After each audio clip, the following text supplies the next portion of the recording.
Center for Educational Media and the College of Education at Middle Tennessee State University are proud to offer professional development to K-12 educators in Tennessee through our online video library. These videos are aligned with standards set by the Tennessee Department of Education. For more professional development videos, check out our website at www.mtsu.edu/CEM.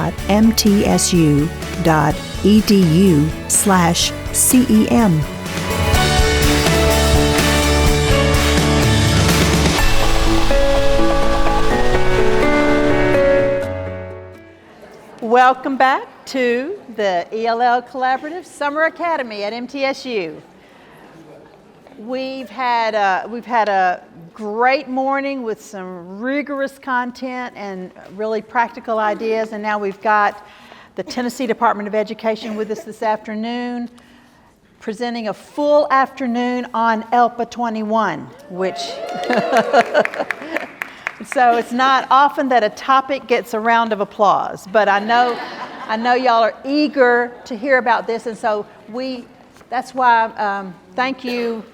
I have to give credit. Joseph Winery planted the seed in our mind to say, if y'all could get anything on ELPA in the Summer Academy, I said, we're on it. So we invited them, and they graciously agreed to come and talk about ELPA 21. Ms. Raven Cleveland is Tennessee Department of Education, and Dr. Hannah Gribble is with Tennessee Department of Ed, and Ms. Joanne Runyon. They can continue their introductions. We're so glad y'all are here. Sure. Good afternoon, everybody. I'm Raven Cleveland. I am the Senior Coordinator of English Learners. I am fairly new to this role. I am about 6 months in, so I'm the rookie. But I am coming from a district in Tennessee. Shout out to Hamilton County, yay. And where we had about 6,000 English learners, where I worked with academics and instruction. And so I'm really excited to be working with the Tennessee Department of Ed and with you on how we can increase growth and exit for our English learners in Tennessee through programming. Okay, I guess that's me. I'm Hannah Gribble. I am the Title III and Migrant Education Program Grant Manager, the longest title. To kind of make it easier, I took Jan Lanier's spot. Many of you are familiar with Jan, so that's the role I fill. I am in the Office of Federal Programs, so on a different team than Joanne and Raven, but we work well together. I am all things compliance, monitoring, federal funding, self-assessment, all of that. All right, and good afternoon, everyone. My name is Joanne Runyon. I am the Senior Director of Student Supports, and so I'm housed in the Division of Special Education and Student Supports. The last time you all saw me, I was in the Division of Special Education and Intervention Programs. So we shifted that ending part to Student Supports. So the team that I get to work with supports everything prior to a student having a formal identification under IDEA. So you heard Raven say she's part of this team as well. She's one of our newest members. She is tasked and responsible for a lot of the work around instruction for our English learners. She brings a great wealth of knowledge when it comes to working with our students that are recently arrived, our long-term English learners, our students that have interrupted formal education or have some limited education. She is phenomenal when it comes to high school scheduling, so that has really been a blessing to hear what she's been able to do in her district. So I can't thank Hamilton County enough for letting her join our team because she's been wonderful to have. So aside from Raven, we also have a Director of Intervention, Dr. Haley Richardson. And so some of you are very familiar with her. She came to us as well from one of our top five, our largest five districts. And she supports a lot of the work around RTI academics. And she also has some vast experience when it comes to behavior before we identify anything as a severe behavior under an IEP. So everything that needs to happen in that tier 1 classroom setting. We also have a new person on board that just joined us from a Tennessee district as well, Hickman County. We have a manager of interventions, Ms. Carrie Wright, and so she's going to be supporting Dr. Haley Richardson with a lot of that application for academics and behavior. We also have Dr. Jessica Dainty, who is our statewide dyslexia coordinator. I heard earlier there was a bit of a conversation around some resources as we think about how our English learners access interventions should they be identified with characteristics of dyslexia. So we do have that support. We have a lot coming up as community of practice that are going to be addressing a lot of this. If you attend Tennessee TESOL, you will be able to meet Dr. Jessica Dainty and Dr. Haley Richardson because they will be presenting around characteristics of dyslexia and how that impacts our English learners. So they're going to be doing that with us when we gather for that conference. So our team is small, but we support a lot of the work. We work really great with Hannah on FPO and Nancy Williams, who couldn't be here with us. She is busy doing some DLM training for those of you that get to work with that assessment. She's doing all of that through Kansas this week. So she is our assessment supporter with our transition from WIDA to ELPA 21. So the first section that you're going to hear me speak to today is typically what Nancy does. So I hope I do her information justice. I have my little notes up here just in case I forget something. So it's great to be here with everyone. Now, before we begin, I think we're transitioning over to our PowerPoint. Can I please see how many folks are here as either a gen ed teacher or an ESL teacher, like you're in the classroom delivering those daily services? Can you please stand, please, if you wouldn't mind? Stand up. We just ate lunch, so stand up. Yeah. Okay, this is great. Thank you. Thank you for standing up. I wanted to acknowledge all of you in the room for everything that you do every day, because you are the one, and you can sit if you like already, you're the one that's delivering direct services. You're working with your teachers to provide those indirect services. You're running around trying to provide tailored services, going from site to site if you're an interim teacher. So we just wanted to make sure we knew who we had in the room. If you are here as a Title III director, will you please stand? Perfect. Okay. If you are here as a federal programs director, will you please stand or remain standing? Do we have any special ed directors in the room? Any school psychologists? Any instructional coaches? ESL coaches? Perfect, okay. Are there any roles I've left out? Oh, do we have any educational assistants or instructional aides? Yes, if you would please stand. Yay, thank you. Thank you for being here. Perfect, thank you for standing so we kind of know who our audience is. So this is good because we have some information that we have shared with some of our folks in leadership. So it's nice to see who we have in the room just to make sure that as I'm walking through slides that I make sure I emphasize certain things and explain myself better than what I typically would if I was like in a room with like Title III directors and whatnot, because they may have already seen some of this information, but since the majority of us are classroom practitioners, that just tells me how I need to move through the presentation. Okay, so we're going to be talking about ELPA 21 in Tennessee, and the way this presentation works is we're going to be dividing it into different focus areas, so you will see that happen throughout the presentation. So to kick us off, we have our strategic slide.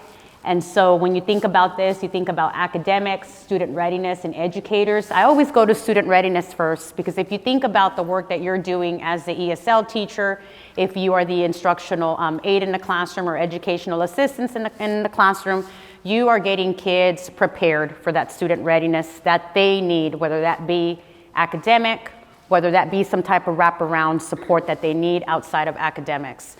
Many of you are coming from places where you are seeing different English learners entering your district. Some are coming with educational backgrounds, some are coming in with some limited background. They've been out of school for a few years, but they've had some formal education. Some of you have been receiving students who have had no formal education.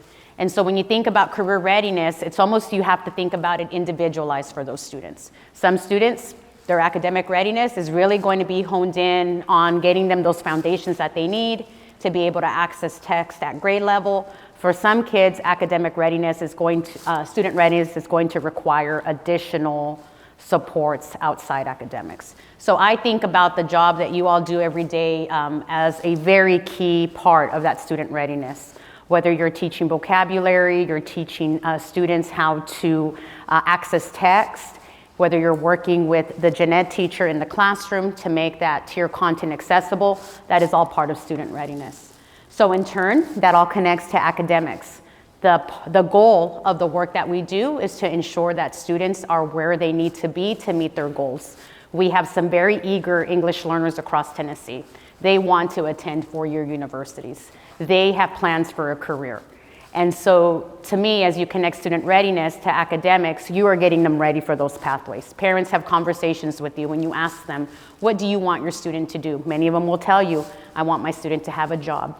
Even if they're not quite sure what that job might be, they want them to be employed. They want them to have a career. If they're like my parents, they want for their child to do more than what they were able to do. And so that all ties together. Well, all of that, that all ties to how we support our educators. Our educators have to be equipped to be able to provide those direct ESL services, those indirect ESL services. Our educators in the classroom have to be prepared to make content accessible so that students are able to access their content. They know what's expected of them if they're engaging in a writing task. They know what's expected of them if they're in high school and they want to pursue that four-year university, a TCAT, whatever that might look like. So all of that works together. So this is just a disclaimer. So as you all access the presentation today, you may have seen a note that said that this presentation is still in draft mode for the Tennessee Department of Ed. It is still being reviewed. As soon as we get the final version of this, and this may be the final version, but if there's a tweak that we have to make, you might see that presentation be replaced with that disclaimer taken off. So I just had to share that.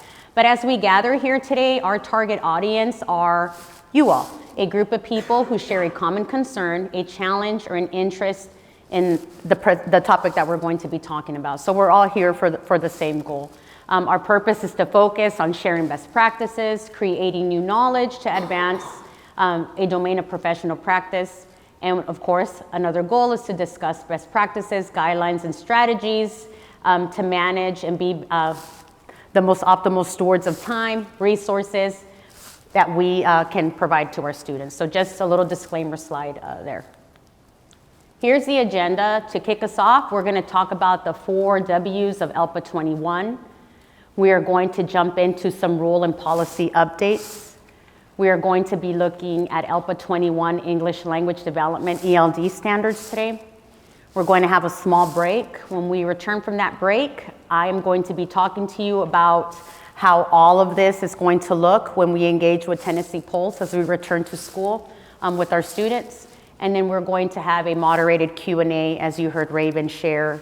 Submit your questions through the QR code so that we have those when we are at that time. So let's get started. The 5 W's of ELPA 21. So this is where I really want to spend some time because we've gotten some emails, some concerns in conversation about the shift. Why did we shift from WIDA to ELPA 21? Well, those of you that are very familiar with your own district procedures, every time a contract is about to be up, there is a procurement process that has to happen. So if you ever had the pleasure of working with your own procurement or your finance people in your district, they will tell you, yes, once we've reached the end or getting close to the end of a contract, we need to put forth a procurement. And quite often, when an item, a service, a resource is provided and they're the only sole provider, so they're the only one that can give you what you need, it's easy to submit work to say this is a sole source, we want to go with this is what works best for us, right? Well, for a while, we were able to do that with our previous testing consortium that we had. So we were able to source WIDA for a while because they were the providers of what we needed in Tennessee.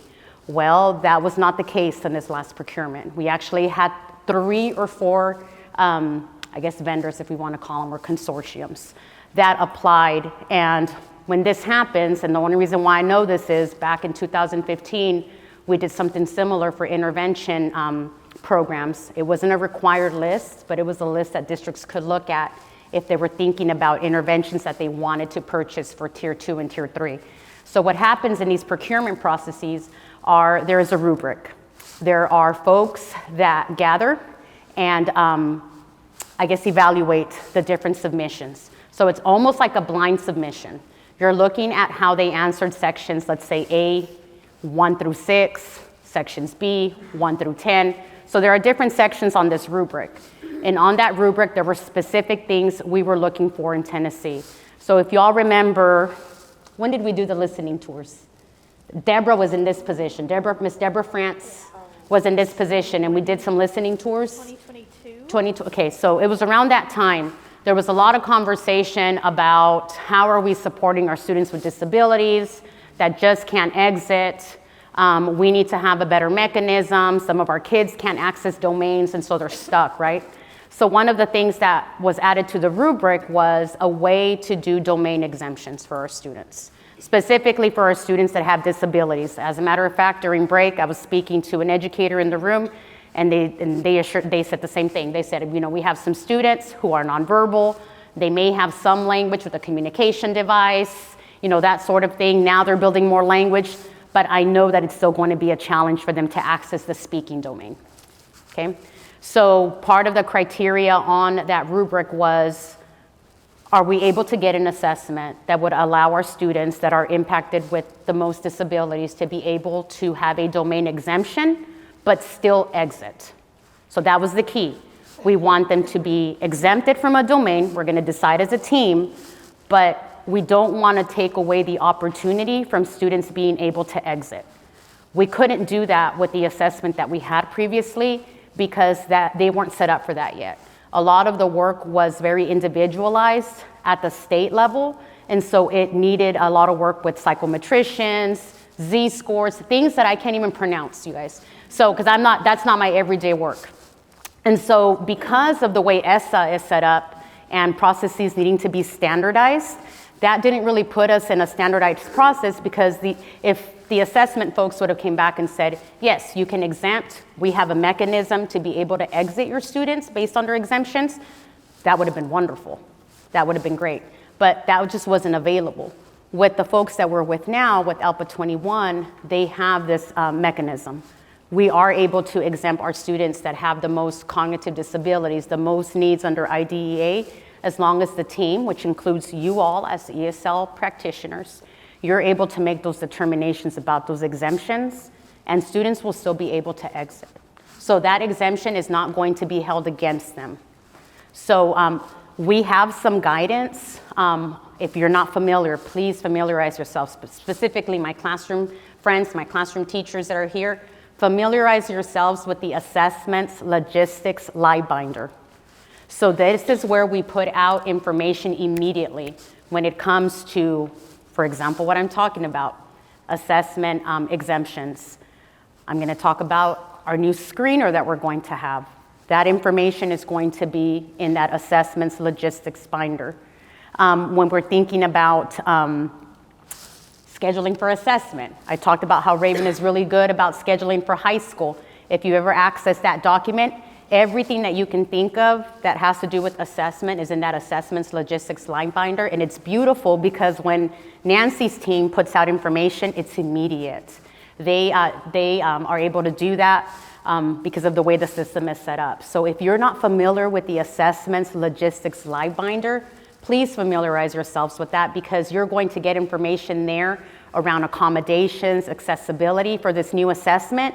And I think you all as being the ones in the classroom that are delivering this instruction daily, like this is good for you to know so that you know the strengths of your students, you know what their needs are, you know what you need to do when it's time for them to assess in the spring as far as turning on features for them or getting someone to turn on features for you because this assessment is going to have more universal features. I call them universal features that are available for kids. But there are some universal features that some kids might not need and they need to be either turned off or turned on. Whatever you decide as a team is needed for your students. So if you haven't had a chance to look at the assessments logistics slide binder, I recommend that you familiarize yourself with it, because you will have a lot of information there. And I myself am still trying to make sure I know how to navigate everywhere to be able to see where all that information is. So that was one of the areas of the rubric, ensuring that we were able to have domain exemptions and that our kids were able to exit.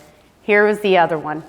We had many folks say when our kids come to screen, some kids, I just know from what the family has shared, there's some developmental concerns.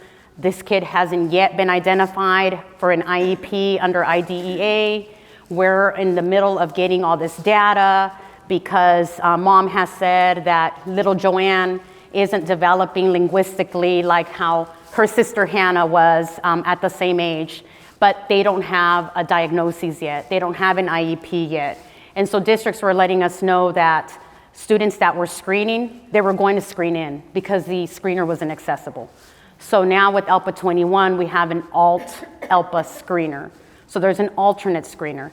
Once again, in the assessments logistics slide binder, when you go to it now, you will see a welcome screen with a bunch of bullets. The third bullet right now, it's still listed there, is going to give you information of how to think about the alt-ELPA screener when you have students that are coming to you and you have a preponderance of evidence that says they're not able to access the dynamic screener, which is the more general screener. They need the alt screener. So there are two options or two areas to kind of think about. If you get a kiddo that comes in with an IEP, they can go ahead and access that alt screener. Decide as a team, that's the best screener for them to use, right? If that's the case. If they don't come to you with an IEP, you as a team, the student team, or whatever you call your team in your school at the time, you're able to work with your team to look at that data. Yes, we've talked to Joanne's mom. She's really concerned about how her language is developing. She's getting some therapy. It's not yet been identified in the school because we haven't had all the testing done yet. You can go ahead and have that student access that alt-ELPA screener. So two ways to think about it, or two pathways, however you want to think about it. You have a kid that comes with an IEP that has the need to be on the alt screener, go ahead. You have a kiddo that yet does not have an IEP, but you have evidence that says this is the best screener for them, you can go ahead and use that screener for that child. So this was the other piece that was very defined on that rubric. And so that's what I wanted to take time today. I just wanted to clarify our transition. Yes, we were coming to the end of our contract. And at the end of a contract, if you can't sole source, you can't prove that it's this one document or this one vendor company has everything I need, then it has to be open up to what they call bids. And everybody has the opportunity to submit, I guess, an RFP or a proposal, whatever you'd like to call it. And then it's measured against a rubric of what those needs are and so forth. And I'm sure there were other things. Those are just the ones that I know that stood out for me, thinking about questions that we get at the department. Since I'm housed in a division that also supports students with disabilities, I really have to think about this too, because I'm also supporting those kiddos, right? If there's a way for us to be able to exempt the domains they can't access, if we can get them screened with the screener that is more accessible to them, then why not? Let's have that. So that's what some of the changes were there. Let me look at my notes to make sure that I have everything that I need. Did I miss anything there, Raven and Hannah, you think? No? Okay. So those were some of the reasons there. So the shift in procurement, and then the needs for the assessment. Where's my clicker? So that's the why there. And there's more to the why as we walk through this. So what is ELPA 21? So ELPA 21 is the English Language Proficiency Assessment for the 21st century. ELPA 21 is a comprehensive English language proficiency based on instruction and assessment that is committed to growth, collaboration, and accessibility. So let's take a look at what each one of these means. So for growth, we want to make sure that we're growing kids linguistically. The goal is for them to grow linguistically to be able to access academics. So we want to see that growth. I will tell you that from what I've read, and I know Raven and Hannah have done more research than me, From what I read, a lot of the resources on growth for ELPA 21 are really focused on what's going on in that Tier 1 instruction. So not just growth as our kids are working in a pull-out model and a co-teaching model with the ESL practitioner specialist, but also what is happening in that Tier 1 content. The collaboration piece. The collaboration piece is big, and when I thought about collaboration, I thought about like ELPA 21 and like the different agencies and institutes that they collaborate with, but that's not what the collaboration they mean. They mean collaboration from educators that are doing this every day. So if I'm correct, I think ELPA 21 has like 6 or 7 committees. Some of the committees are folks like Nancy that are assessment heavy. Some committees are led by psychometricians, data analysts, IT, the type of work I could possibly never do. And then they have one where it's more educator related, and we do have 2 teachers right from the state. I'm not sure if they started already with those committees, but I think it'll be starting in the fall. Yes, so we have 2 teachers from Tennessee districts that are part of that committee, and then there's I don't know what MSO stands for, but that's the committee that we're on. What does it stand for? Membership services. So membership services, and so some of that is assessment, some of it is what are your teachers seeing, what are you hearing, that sort of thing. What really interested me was the teacher one, because when they were talking to us about teachers that would possibly be interested, Raven was really good about asking, what are these teachers going to be doing? What does that collaboration look like? And what they said was they like to have practitioners vet their products, if they're using them right in the classroom, what's working, what's not, what do you think needs revision, how can we better the quality of what we provide, talking about workshops and so forth. So I thought that was really neat to actually have some of our Tennessee teachers on that group so that they're able to provide their feedback as far as what they're seeing every day with their students. It's also a stipend position, I believe, right? So they get, I don't know how much it is, but they get some compensation for their time.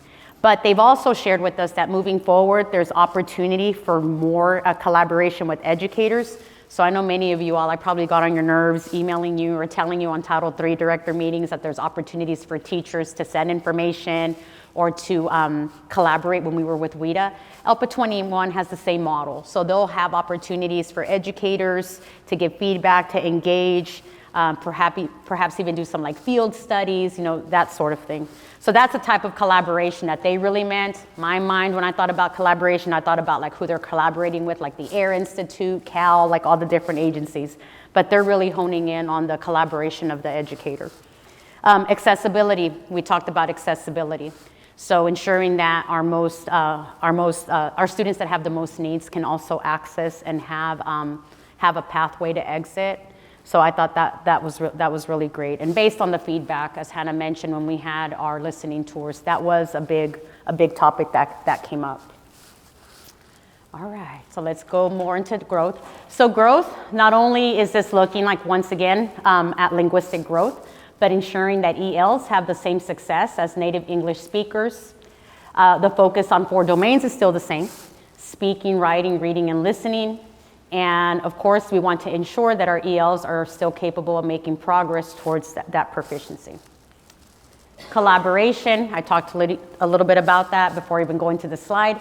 So there's opportunity for assessment and item design, product development, stakeholder communication, communities of practice, accountability plans and indicators, test administrator training and test security, which we'll talk here a little bit about that, and in supporting content area educators. So many of their workshops are specialized to the ESL practitioner, but they also equally have workshops for our teachers that are working with content.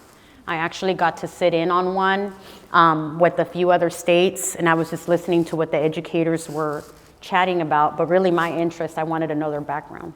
And so I asked them what they taught, and there was a high school history teacher on there. There was a 5th grade teacher, which I taught 5th grade for like 7 years. So I was like, okay, you and I, we're really gonna be a partnership here. There was an 8th grade teacher, and then there was like a 1st grade teacher. And so these teachers were content teachers. They were not ESL teachers. So when we logged off and Ms. Catherine still asked, what did I think? I said, you know what I noticed was that the majority of your teachers that were on there having conversations about how students grow linguistically and how to make content accessible. I think the workshop's called like differentiation something. I said, they were all gen ed teachers. She said, yes, our differentiation workshops are really set up to meet the needs of the gen ed teachers as they're working with English learners or multilingual learners in the classroom. So I thought that was really great. That was very fascinating to me. I shared with Nancy. I said, all the teachers on there, I said, we're gen ed teachers. So that was really great. Accessibility, thoughtful tools and accommodations. Once again, I can't press enough. Familiarize yourself with the assessments logistic live binder. So similar yet different. We have 4 domains in both assessments, our previous assessment and this one. There is required annual training. There is a screener. There are 2 screeners, the dynamic screener and the Alt-ELPA screener. And then our annual assessments, our summative assessment, and then our alt-summative. And then we're still keeping that our summative determines students' exit and so forth. So the difference is that you will notice with ELPA 21, there is no composite score. They have what they call a proficiency determination. So based on the scores that students receive in the 4 domains of listening, speaking, reading, writing, that will produce the proficiency determination, which is either emerging, progressing, and proficient. There you go. I have to look at Raven because I'm said she and Hannah have looked at this information more than what I have. And then the alt screener also has a proficiency determination, and they have modalities. So what they do is they also look at the receptive modality and productive modality as far as how students are producing when they're taking the alt summative. And it's all online. What I do want to mention is the required annual training. June 3rd, because I believe that's when I got my email, June 3rd, district testing coordinators, and I believe Title III directors, if you were the Title III director listed in your consolidated funding application under the Title III section, you all received a welcome email from do not reply cambium.assessment. I think that's what it was because I always have to go back and look for mine. And with that was a welcome to you.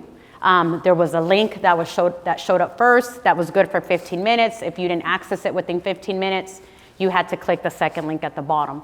So that was your way to get into, what is the platform? It's not Tide, but into the ELPA trainings, right? So that was your way of getting into the training. So if you're here as an educator and you're not quite sure about where you might be in that process when you return to your schools, I know that some of us are going back sooner than later. Found out one of our districts goes back next week on the 19th. So if you go back sooner than later, please make sure you touch base as to where you are with that, because you're going to have to take some training. And I'm going to be very honest with you. The training is a training. The first encounter with the training will be longer, but once you do that initial training, your training will be shorter the year after. Do you want to add, Raven, to the training part? The initial training is about 4.5 hours long, and it's not something, because it's new, we want you to learn the material in the training, of course, but it's not something that you can play in the background or just click through. Each slide has something that is beneficial to you as the administrator or as the technology person or as the overall administrator, the testing coordinator, building testing coordinator. So make sure that you schedule enough time to actually dive into this complex training. So make sure you can get yourself in there as soon as you return, because you want to make sure that you're comfortable when you administer this to your students. Anything else that I need to touch base on? Now, let me look at this list. I just wanted to make sure that I did get that assessment point out there. After the first year of training, Nancy has assured us it's shorter. It's shorter. Because So it's that a review. initial. It's our kickoff is a little longer, but when we get in there, it'll be much shorter the next year. So your new colleagues that are coming on board, just say, hey, you're going to get a longer training. But next year we should be okay. So where is ELPA already? So here are the states that ELPA 21 is in. Our neighbors in Arkansas, Iowa, Louisiana, Nebraska, Ohio, Oregon, and West Virginia. These are the folks that have ELPA 21.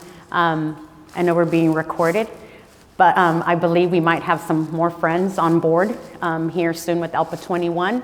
So once we get that information, because I don't think we even know who those friends might be, but this list should be growing as well. So exciting opportunities with ELPA 21. Domains are more independent, and this allows the individualized education IEP team to exempt a student from a specific domain because of a disability, and the student will receive a score allowing exit. Standards are simplified and consistent. Raven's gonna do a wonderful job today speaking to you all about that. And there are opportunities for an alternate screener for students with significant cognitive impairments, keeping in mind they don't have to have an IEP to access the alt screener. You have that evidence, they can access that. One thing that I forgot to mention, Nancy, I almost failed you, Nancy. Okay, so you have a student, you start them with the dynamic screener. You're in that first part. There are different parts. When you take your training, you're gonna see that there are different parts. You're in part 1, you're with the kiddo. You notice that there's something going on. You're like, oh, I don't know, this kiddo is not able to access this dynamic screener. If you are still in part 1, you can stop and they can take the alt, okay? Okay, if they're not able to access, I'd say get with your team, get some data, say this is what's happening. I mean, they're not speaking, they're trying to produce some verbiage, but it's just not, it's not accessible to them. As long as you're in part 1, Nancy wanted me to tell you all, as long as you're in part 1, you can stop and go to the alt. If you're in part 2, it's too late, my friends. You have to be in part 1. If you have those outliers that you might have some kiddos coming in, maybe the family doesn't know what to tell you about the development of the child. Maybe that's all they've ever known. It's their only child. They don't have another peer to compare the development to, so keeping that in mind. So all of this guidance, assessment, logistic, live binders. Make sure you familiarize yourself with that. New and fresh professional learning opportunities are available as well. We talked about some of those opportunities, some trainings. Some of you that went to the ELPA 21 standards training, you got an opportunity to look at their little shop that they set up with the different trainings and what's available. One thing that's really nice about them is we told them we have very large districts, we have medium-sized districts, we have kind of medium-small, we have small, and then we have very small, right? And so they're set up to either do district-wide training for large audiences. If you're in a very small district, a one schoolhouse, you can pretty much buy independent seats. So you don't have to pay the whole package. They can accommodate you with a single seat, because I do know we have like some K-12 schools that are just one unit. We have some K-8 schools that are very small. So if you're in that situation, you're able to access this training as well. Just contact them. I can't remember what the email is, but it's like contact ELPA, contact us at ELPA 21. I keep looking at my colleagues. They're like, I don't know why you're looking at me. But contact them through the ELPA 21 website, and you're able to get that information. So they're aware that we have some very small districts, we have some very large districts, and I believe some of our districts are already procuring some training with ELPA 21. So here's our implementation timeline. April 8th, we had a kickoff. This was our ELPA 21 kickoff. I believe this was recorded. This was also in the assessment logistics live binder. This is when we met with Title III directors. Other folks were on there as well. If your Title III director gave you the link and you logged on, thank you for being on there with us. So several folks were on there. I can't remember how many attended. Was it like over 300? We had 200 and I know we had 485. It was large, yeah. And then we had standards training May 13th through the 17th. We had folks travel in pairs to the standards training that took place from east to west. June 3rd is when folks got those welcome emails at the district level. And then July 1 is when some of our folks were ready to screen. I think one of our largest districts has already screened about 600 kids. So yeah, and we've not heard any complaints. So seems like it's going well. From what Nancy has shared with us, it seems to be going well. And then February 5th is the opening day. Remember, we open up the first Monday of February, and we end on the last Friday of March when we summative test. So I believe our first Monday is February the 5th. That's when we'll kick off our ELPA 21 summative and our alt, what is it, February 3rd? Okay, Joseph, I need to fix that. So it's the first Monday, right, Joseph? Yeah, first Monday, and then last Friday in March. I told Nancy, I said, I need a better way to remember this information. So how does ELPA 21 impact? We have new rule updates. May 31st, we actually started our work in March, but May 31st is when ESL rule and ESL policy went forth board for second read, and it was passed. Once rule, because policy is easier to put into place, there are less steps there, but once rule got approved, it goes into a 90-day process with government operations, and so it will be officially posted September 10th of this year. If you want to see what got approved May 31st, all you have to do is look for TDOE, SBE, go to the calendar, go to May 31st, go to it's a third of the second set of information where it says second read, and I think it's items B and C on there, and you can see the rule and policy.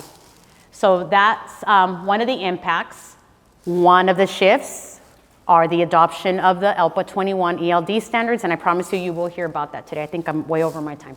And then the new assessment suite, we have that alt screener now. So we have two screeners, dynamic, alt, and then we have our summative, which we've been accustomed to. We've had an alt summative before. So we have a summative, and then we have the alt summative. And then once again, the new professional learning and resources that are available. This is an example of a summative report. I actually have the screener report. I said, you know what, our folks are most likely going to see the screener report first before they see a summative, since we don't summative until spring, unless you're getting kids from Iowa, Arkansas, the different states we saw, right? So when you get the score reports, the screener one will look very similar.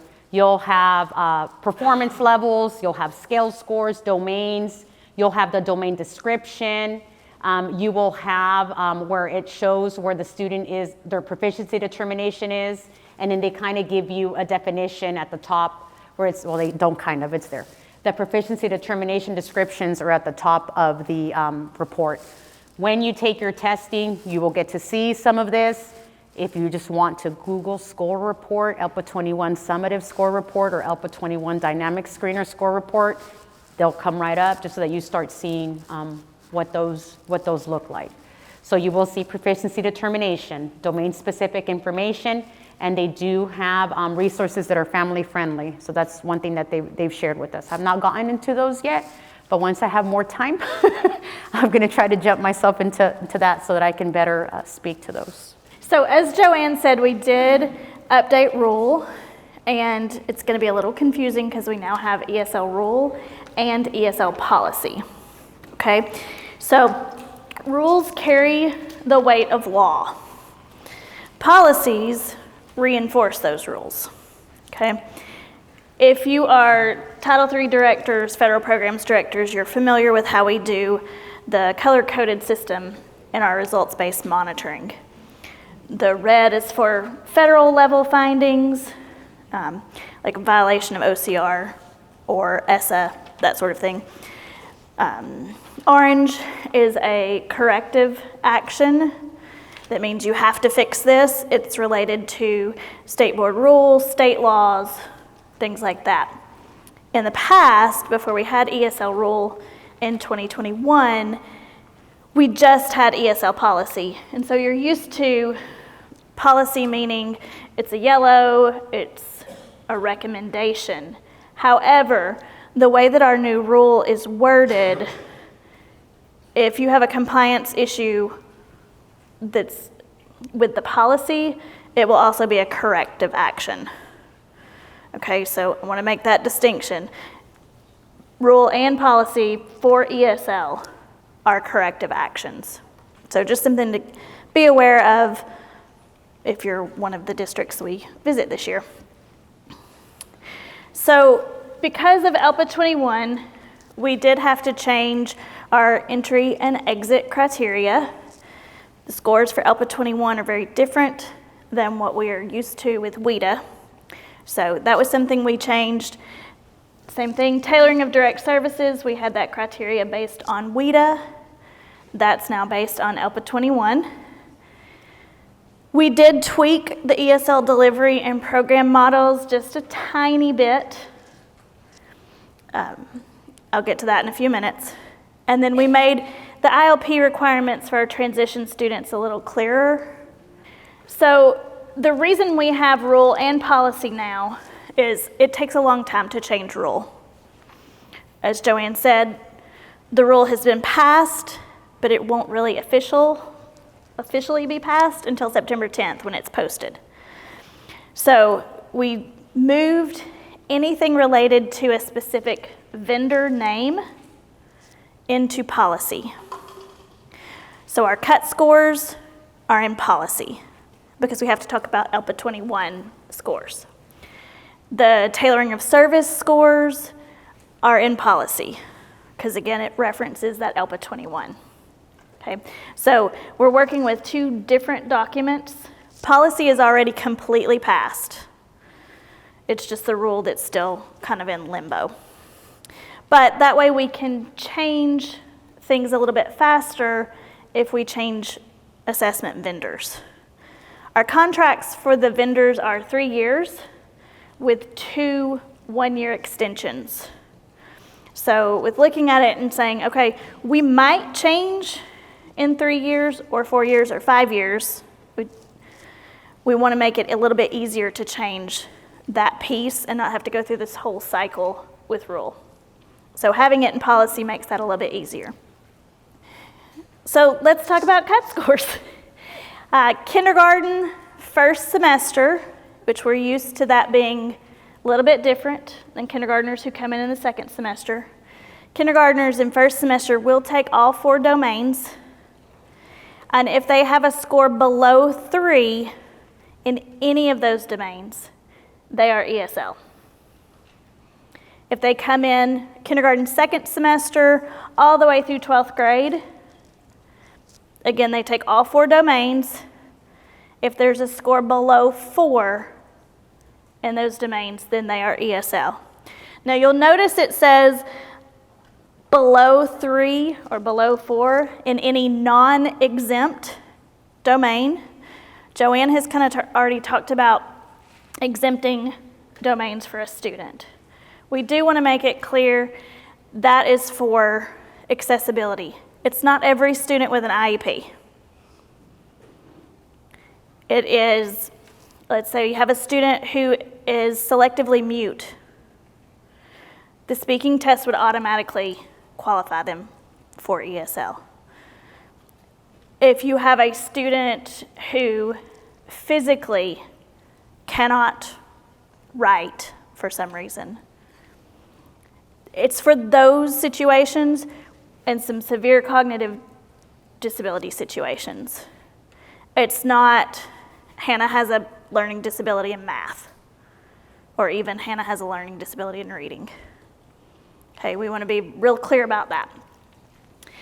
We do have cut scores for ALT. So for the screener, all grades. For the ALT screener, if they score below 3 in any non-exempt modality. So the ALT scores look a little bit different because you'll have those domain scores, but then you'll also have modality scores, either the productive or receptive. All right, so let's practice. This is a first semester kindergarten student. Listening score of 3, speaking score of 3, reading score of 3, writing score of 2. Does this student qualify for ESL? Yes. Why? Yes, that writing score was below a 3 in their first semester kindergarten. Okay? Second semester kindergarten through 12th grade. So let's say this is a 3rd grader. Listening of 4, speaking of 4, reading of 3, writing of 2. Yes. Yes, because? Okay, good. Next one. That's can't see back there real great, so I'm having to turn around. Student on the alt screener. Modality of productive, score of 2. Modality receptive, score of 3. Does this student qualify? Yes, because? I heard like 5 different ways to word that. Okay, our exit cut scores. For the ELPA 21 summative, it's a 4 or above in all non-exempt domains. For the alt summative, it's a 3 or above in all non-exempt modalities. Do you notice anything about the exit cut scores and the entrance cut scores? They're the same. Okay, it's worded a little bit differently on these slides, but they are the same. Student A, listening 4, speaking 5, reading 4, writing 4. Does this student qualify for exit? Yes. Yes. Y'all are way more awake than I thought you would be. Student B, ELPA 21 summative, listening 4, speaking 4, reading 3, writing 3. Correct. Student C took the alt ELPA summative, productive modality score of 3, receptive modality score of 4. Yes. Yes, they would exit. Even though that speaking score is a 2, because it's the modality. Okay, one more. ELPA summative, alt ELPA summative, productive 2, receptive 3. Correct, they would not exit. Tailoring, as I said, can be found in the ESL policy. It's somewhat similar to what we've done before. Previously, it was a 3.5 on reading and writing and another domain. So we've kind of kept that the same. For ELPA 21, it's a 4 or above on reading, 4 above on writing, and then one of the other domains. Just one more note, that is on the summative, okay? We don't have tailored services based on screener scores, just on summative scores. Delivery models, we did change just a little bit. We kept getting, when are you going to put push-in back in the rule?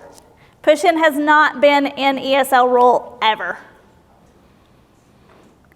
Push-in went away in 2017. So if you're still doing push-in, stop. Don't tell me and stop. Okay? We did try to make it a little bit clearer. So we've kind of divided up our delivery models on where it's happening, and then we have program models. We do have co-teaching in rule. Okay, co-teaching includes, and if you're multitasking, stop for just a second and listen to this. Okay, because I want to make sure everybody hears this clearly. Co-teaching is not push-in. Co-teaching involves co-planning. It involves co-delivery and co-assessing. Okay? Co-teaching is not push-in. You have to have that co-planning. And so if you are using co-teaching, or you plan to use co-teaching, 2 things you need to know. The first thing is, if I come visit your school and your district and your schedules say co-teaching, I'm going to be looking at the schedules to see when the co-planning is happening. Okay? And typically when you get monitored, even if I'm not the one visiting you, I'm still looking at the schedules. The second thing you need to know is we have been told by the Commissioner's Office that because rule is not quite final, from now until it posts on September 10th, if you are doing co-teaching, you do need to complete that waiver for an alternate program model. Okay, I know that seems counterintuitive because we're pretty confident that the version of rule that we have is complete. We don't think there will be any problems with it in this 90-day process.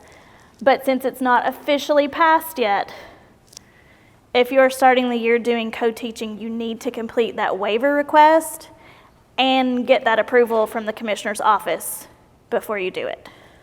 Our program models have stayed the same.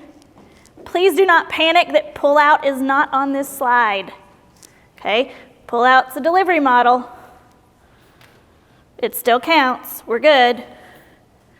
But these are our program models. You've got sheltered English instruction, structured English immersion, SEDI, content-based, and heritage language. Okay, virtual ESL is also an option if you have a virtual school. I love that Hannah is the only person that can probably make compliance fun, so I don't want to discredit her by saying I get to talk about the fun part, which is the ELD standards, because that's the teaching and we're teachers, right? So I know as teachers, a lot of times we don't have the option to decide a lot of things like the what. We don't get to decide what we teach. We're given standards, and in some cases we're actually given curriculum and told, you know, this is what we're going to teach. We don't even really get the chance to say how well. We're told you're going to teach to this proficiency level, this standard to this proficiency level. But what you do have total autonomy over as a teacher is that magic, that juju that you put in the classroom, and that is the actual teaching part. So today I want to show you some of the what parts, the standards, and the how well part, those levels, so that you can put your spin on it and help our English learners become proficient in English. As Joanne mentioned, our language domains are not changing, listening, reading, writing, and speaking. And you'll notice that there are a lot of similarities between our former vendor and our new vendor, including their core beliefs. So things like every student, that English learners will need to have differentiated scaffolds or supports for those students, or that every student has the potential to be as proficient as their English speaking peers. Or even that our English learners bring a wealth of funds of knowledge, right? That they're bringing their background experiences. So very asset-based framework, including the ELPA standards. So we are calling them the new Tennessee English Language Development Standards. I know you probably loved and got to know that 294-page standards framework from our previous vendor. Now we have one page, 10 standards. And those 10 standards really focus on receptive, productive, and interactive skills. So what ELPA 21 says, and how they actually assess, not just the standards, but how they actually assess, is that each of these domains don't work individually. They work together. And so you will see that receptive, that listening and reading part, that productive, that speaking and writing part, and those interactive skills. So really all of those things together, that's how the assessment is built as well. So really thinking about looking at those standards from that point of view, that they're all interconnected, and they're really interconnected with content. So the content is what's really driving or giving the opportunity for all students, not just English learners, to learn how to read, write, speak, and listen academic language.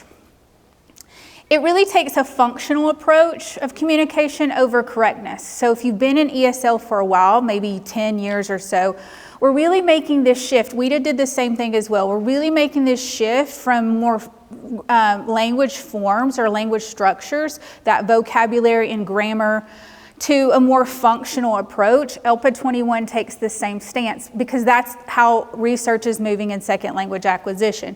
So they really take that functional approach of looking at that depth of knowledge and how are students using the language in the content that they're learning, and you will see that. So clear and concise standards There are 10 of them. The first 7 really focus on those functions. The last 3 are those micro-linguistic features that you're used to looking at with our previous vendor. So that word usage, vocabulary, that language control, and that linguistic discourse. And that's what the last 3 of those are as well. So not really that different as far as the function and the forms go. It's just a lot more concise for you as the teacher and a lot more flexibility in how you apply that with your Tennessee State academic standards. The English language proficiency standards, again, are interrelated.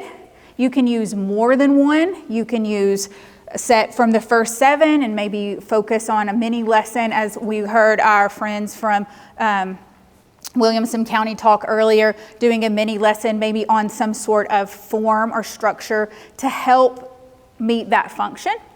Or you can use them separately, attached to one of your Tennessee academic state standards. And then they don't include any kind of curricular or instructional statements. So they don't say, this is how you have to teach it. Because again, we believe in you and your magic as a teacher to produce that thing that you do that helps students learn English. And each of us do that in a slightly different way. So I'm going to give you just a minute to take a look at this first 7. And I just want you to notice how they do build in order of language acquisition skills by function. So you will notice that in standard number 1, we start with constructing meaning, basic comprehension for a student, right? So when we're thinking that depth of knowledge or even Bloom's taxonomy, we're starting at that lower order thinking skill. And really just getting grade appropriate listening, reading, and viewing, and figuring out what something means. As we go up, we start participating in oral and written exchanges. Then we start speaking and writing about grade appropriate complex literary and informational texts and topics, and so on and so forth. Till number 7, when we get into a more nuanced linguistic complexity, we start thinking about language choices to purpose, task, and audience. So as you think about the proficiency level of your students and you're deciding what language standard goes with my content standard, you can think about language proficiency and how to move your students by thinking through these functions. Very flexible. And again, those familiar linguistic dimensions you see in 8, 9, and 10 that you saw with the WIDA framework as well. And always great opportunities to include those things. In fact, ELPA 21 would say adding one of those 3 to another 1 through 7 makes all the sense. If you take remember back to Ms. Sunita's presentation this morning, she was talking about writing, and she included both of those things. So in order to produce this beautiful piece of writing, the student had to know how the structure in the form worked in order to then produce one of those functions and interact with that piece of writing. So you can definitely combine those 2 things together. And again, they're kind of divided by standards 1 and 8 being your receptive. So really thinking through, what are you trying to accomplish in your objective for the day? What is your Tennessee State standard academically telling you the student should be doing? The productive is standards 3, 4, and 7, and the interactive is 2, 5, and 6. And really the belief that students should have the opportunity to do all 3 of these things as they're learning content. Maybe not necessarily in the same day, sometimes maybe yes, or the same lesson, but having the opportunity. Sometimes we tend to put a bigger focus on one or the other, and this is why ELPA 21 has said we are not going to weight our domains differently. So if you remember in WIDA, we had a literacy score. We also had an oral communication score. and those were weighted differently, where your interactive was weighted a little bit lower than your reading and writing score, significantly lower, half as less. So really focusing on all three of these opportunities for students in the classroom.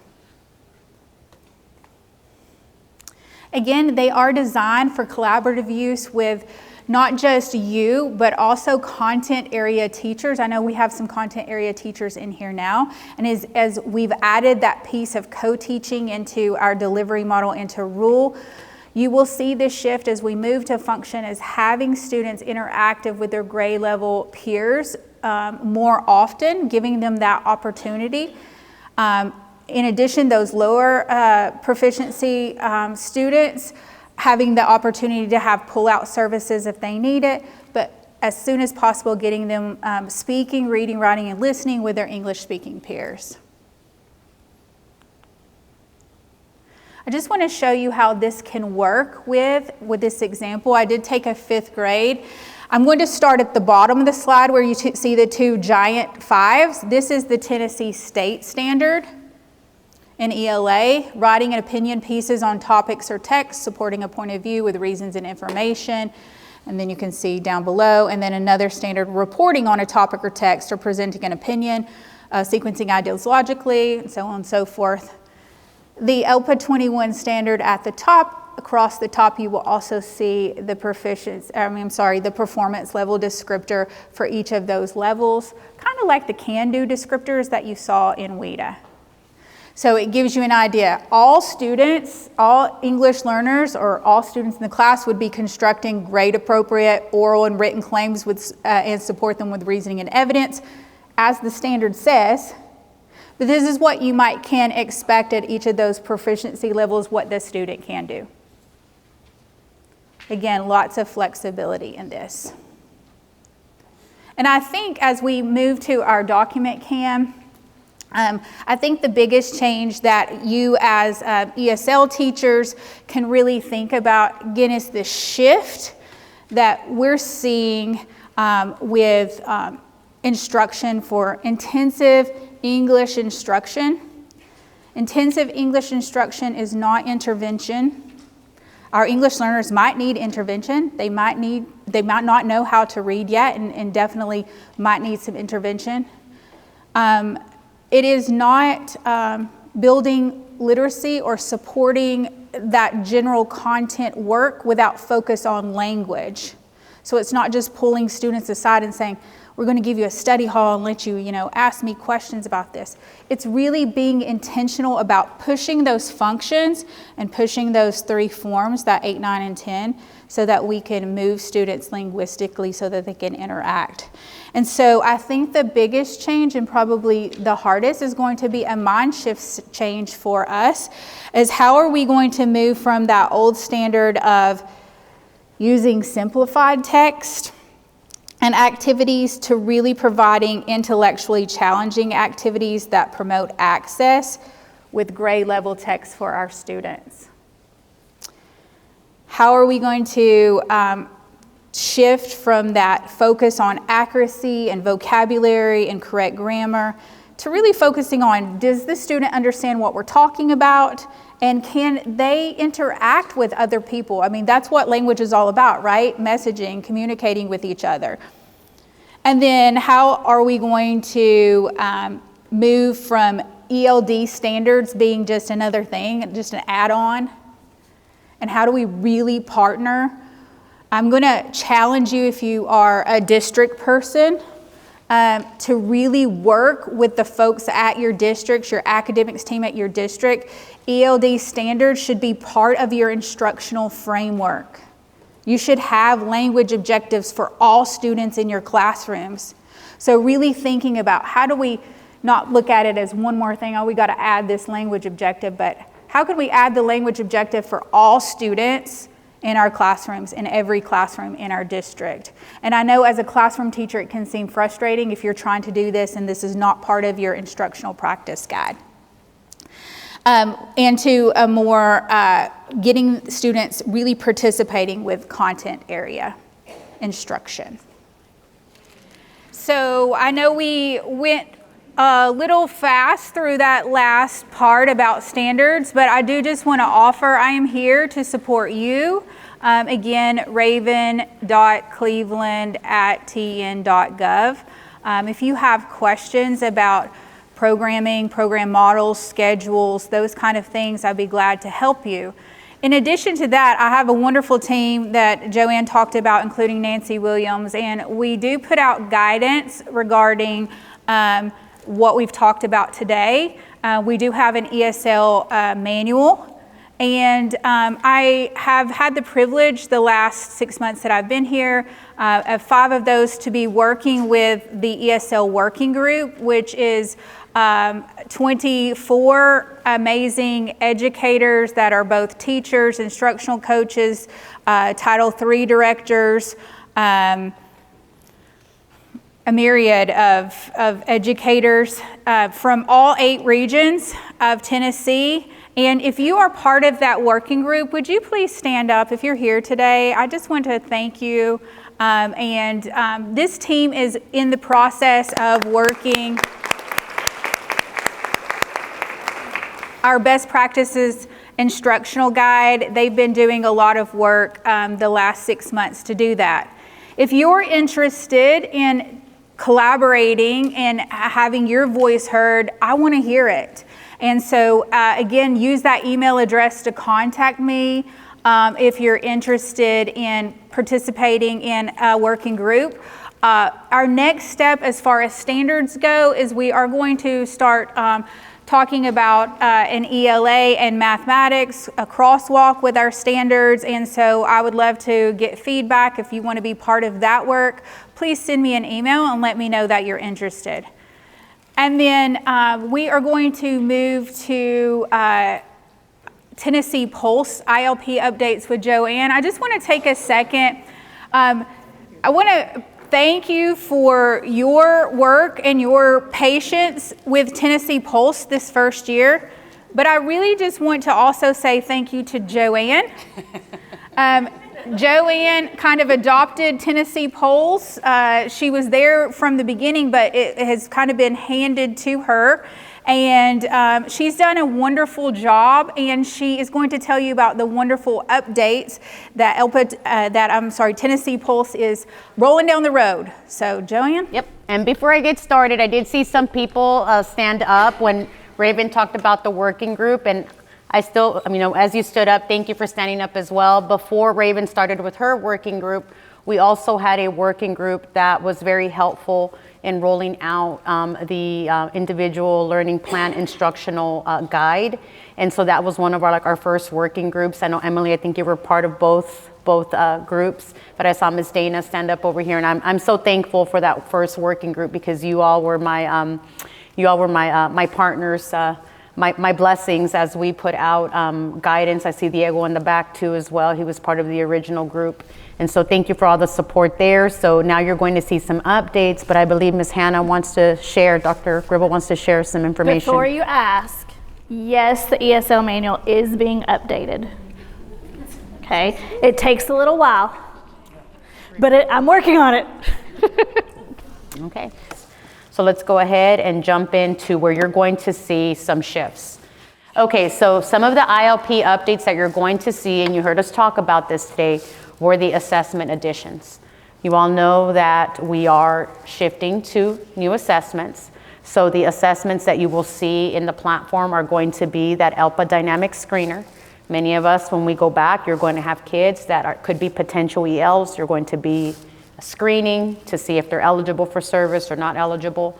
So that assessment will be in the platform, the ELPA 21 dynamic assessment, as will the ALT ELPA screener. Our summative assessment will also be in there, and our ALT summative will also be in there. So you've been historically accustomed to seeing WIDA screener, WIDA access, WIDA ALT access. You will see the ELPA 21 assessments. Once again, just to call out, we do have that ALT screener that will be in there. So please know that when our students go to test with the ELPA 21 summative in 2025, right, for the first time in February, we're still going to follow the same model where the department will upload that data for you. So I've already gotten a few emails asking me, I don't see my data in there. When can I upload it? That is still in the process of being uploaded. I'm checking in with our IT tomorrow and DT support, Ms. Lata Ramasamy, to see where we are with that upload so that you already have that data in there. We are trying something new this time around.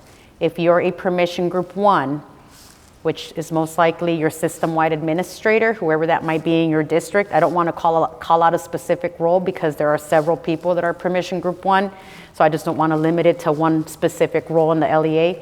If you have permission group 1 or permission group 3 as the ILP director, and that's what permission group 3 is called, you will be able to enter data. Here this past year, if you had a student come to you, let's say from Pennsylvania, because we did get a lot of kids from Pennsylvania. You got a kid coming from Pennsylvania and they came to you with scores already, and obviously they take the WIDA assessment. You had to message the Zendesk. The Zendesk had to get a hold of me.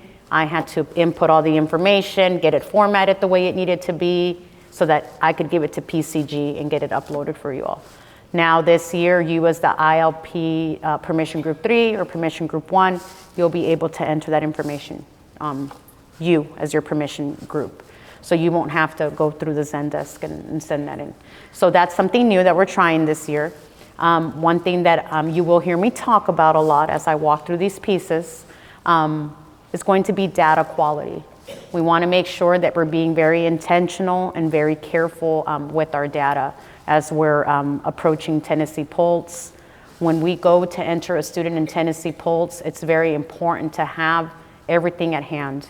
Their home language survey, if they're brand new, their assessment scores, if they're coming to you from Pennsylvania, Wisconsin, wherever they may be coming from. It's very crucial to be very prepared when you sit in front of your laptop, your computer, your desktop, wherever you might be, to access Tennessee Pulse, because one mistake is going to cause you very much stress.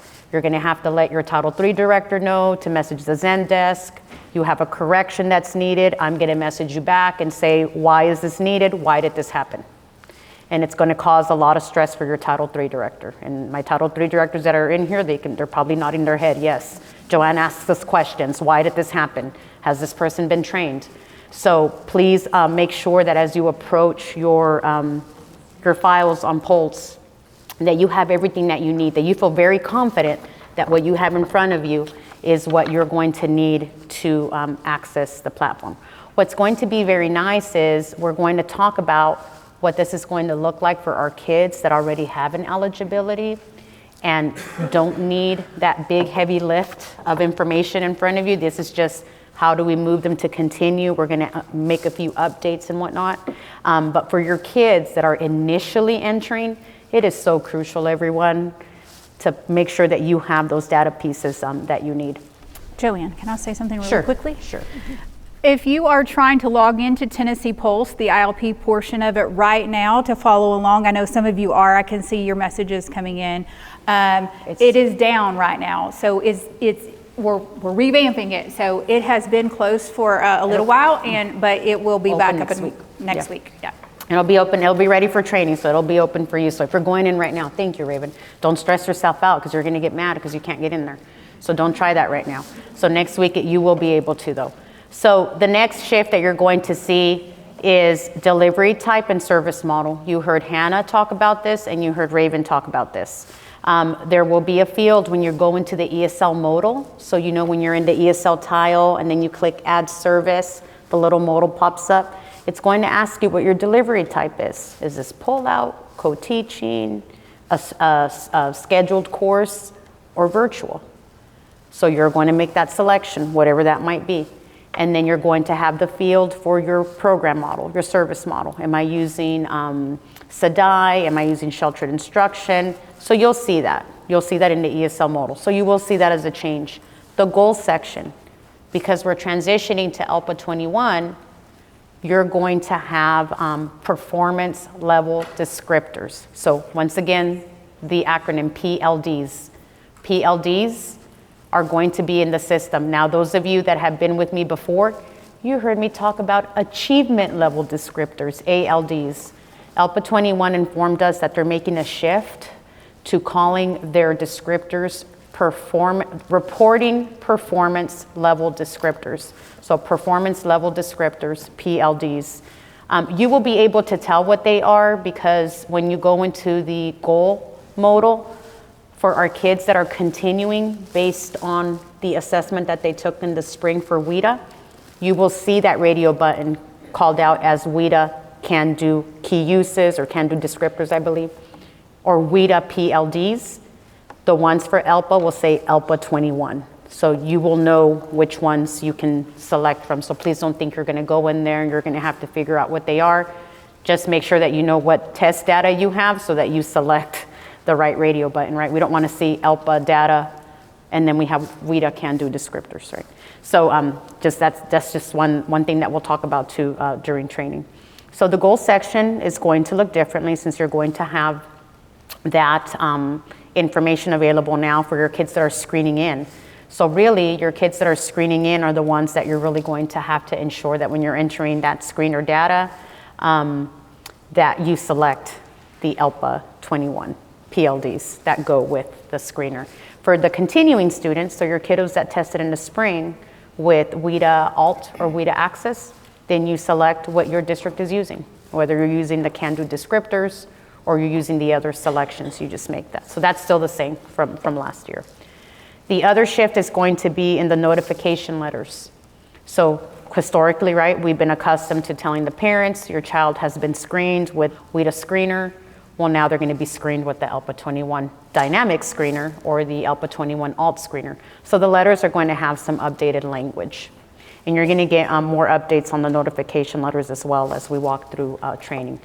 What's going to be nice this year, with the help of the former working group and Raven being on board, was the establishment of a does not qualify letter. So now when you enter a student and they do not qualify, you have that question, does the student qualify for services? No, you're able to send a does not qualify letter from the actual platform. So that's in addition to this year. There's still one part that I'm still working on, but I'm really trying to stay away from that part because that's really a field that I haven't seen our districts really use because you've been really intentional about interventions that take place before you re-enter a student into ESL. So I really appreciate the emails that you all sent us for being thought partners with us because some of you have reached out to us this past year saying, hey, I have this 7th grade ELA teacher who promises me that a student needs to go back into ESL. And then we have a conversation about how do they know? Did they tell you they feel or did they show you some data? So then we walk through that conversation and then it doesn't result in a reentry. Turns out kid wasn't getting scaffolds in the classroom, whatever the rationale might be, right? So there is that tile that I'm still needing to work on as far as what that letter looks like. There is a district in West that I may be picking their brain because they have one that they use. If you're here from Arlington City Schools, are you here? Okay, I may be picking their brain because I believe they have one in place that's really solid, just to see what this needs to look like for us. So with that being said, here are some of the updates that you're going to see. You're going to see new assessments, the delivery type field to select that pull out, co-teaching, the scheduled course or virtual, same service models. The goal section, you're going to have those performance level descriptors for your kids that are screening in, and then the updates to the notification letters. Oh, one update that I forgot to share.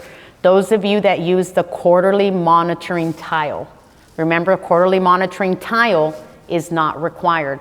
The act of monitoring is required quarterly, right? You can use your district process or you can use the quarterly monitoring tile and pulse.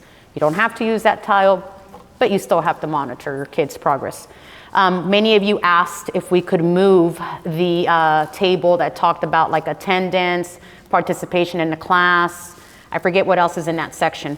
That's now being moved to quarterly monitoring. So we did take that feedback from you, and they were able to move that. So that should be working for you all now in the quarterly monitoring tile. That's one item I left off. Okay, so here are the ELPA assessment additions. I think you all have heard me talk a lot about these different assessments already. So we will see the dynamic screener, the summative assessment, the Alt-ELPA screener, and then the Alt-ELPA summative assessment. As Hannah walked through the different student profiles, you all got to see that the summative reports differently than the Alt, right? Or the dynamic screener reports differently than the Alt screener. So that will be accounted for in the reporting fields. You will see the modality fields, you will see the proficiency determination for that data. Once again, you heard Hannah talk about these. When you go into the ESL modal, you will see what those delivery types are, and I failed to enter virtual there, but virtual is available. We do have some schools that are virtual and have virtual programs, so please don't think that's gone. That's just because it's not here doesn't mean it's gone. It's in the system. And then the service model, and we still have the option for another model approved by the department if you're not using one of the ones that are on the list, and of course that requires a waiver. The goals section, so for this school year, we're entering the 2024 school year, you will see the WIDA can-do descriptors, the WIDA proficiency level descriptors, that's where it gets confusing because WIDA also has PLDs, the option to customize goals, which I am going to talk about this as we get deeper into this section, because we do have some districts that are customizing goals for students and they're very solid, and so I want to talk about those as well. And then the ELPA reporting performance level descriptors that I mentioned to you. Once our students test in the spring for 2025, we're all tested under ELPA 21, you will not see the WIDA can-do key descriptors or the PLDs because our kids aren't taking those summatives anymore. So you won't see those, we will just have the ELPA 21 performance level descriptors and the option to customize goals. So this is where I want to get into developing student goals. This year, I acknowledge that it was a learning year for many of us. There were a lot of shifts in districts. We did have some transiency. So some of the knowledge may have transferred somewhere else. Opportunities for training weren't as solid as what we were expecting and so forth. So we were lenient when looking at ILPs in some cases. This year moving forward, that leniency, as nicely as I can say this, is out the door. We're really going to be focusing on growth for kids, and the only way that we can focus on growth for kids is using our data, looking at what's happening in the classroom, and ensuring that we have appropriate goals for kids. So last year, we did have a rocky start. ILPs still had to be generated in whatever shape or form you were used to utilizing, whether it was Google or Elevation. Not this year. This year, the expectation is that every ILP is going to be in Tennessee Pulse. Your funding is dependent on it, and many of you did have some challenges in there, let's just be honest, and were reaching out to me in not some very happy tones because you were not generating TISA funding. So this year we're going to be very careful with that. You will have a lot of support at the beginning of the year. We're going to dedicate some very, structured office hours. But as soon as those office hours stop, like for the first maybe month and a half, we're really going to dive into some instruction and look at what our goals are measuring. Are they set the way they need to be for students? I'd really like for our students to show more growth in their academic areas. And I think if we focus more on instruction and not just the compliance part of ensuring that, TISA money is there. Yes, it needs to be there, but I'm going to start shifting those to different support times. I really want our ILP and EL office hours to be focused on the instruction of students. So when we think about goals, think about the variation of tools that you have. You have ELPA screener data that you're going to get when you screen your new potential ELs if they qualify for services, right? You have ELPA summative data once they test in 2025, or if you're fortunate enough to get the kids from Arkansas, Iowa that are already coming in with this data. And then personalized student goals. So when you think about your grades K3 and your 412 ILPs, think about how those goals are set up. I had the opportunity to work with some districts that reached out and said, I do want my goals to be better. How can I word them? We did have a community of practice that went over goal development. It's recorded. I'm more than happy to share that link. I've yet to find a page where I can just have this all available for you. I myself realize I need to do a better job with this. But we do have that COP available for you to view that talks about the considerations, what to take in as you're developing goals for your students, what these personalized goals can look for our kids that are still receiving services, and what goals need to look like for our kids that have transitioned, so our kids that are T1 and T2. And so really looking at how that's worded. We did see some goals where if I was your gen ed teacher and you were my ESL teacher and you handed me a goal that said, Hannah is going to move from level 1 to level 2, I don't know what that means. If those are the goals that you all are seeing, that is not helpful for our students to understand where they are proficiency-wise, academic-wise. So if you have goals like that, I encourage you to please add detail in there of what that means to move from a level 1 to a level 2.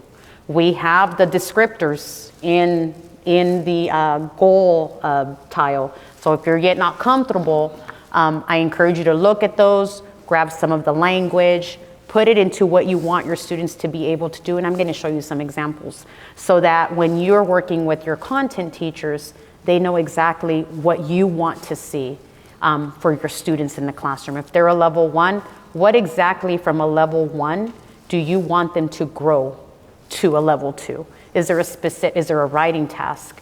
Maybe it's presenting a specific perspective with the topic they already know. What do you want that child to be able to do? Keeping in mind that you can always go in there and revise that goal. When you do your quarterly monitoring that's required quarterly by rule, you can always change those, because if you have me in your class and you gave me a goal with my writing and I met that goal at the end of my quarter, guess what? Sunita's going to take that goal out of my ILP and give me a different goal to grow me to the next step or to the next part of that standard that I need to show mastery with.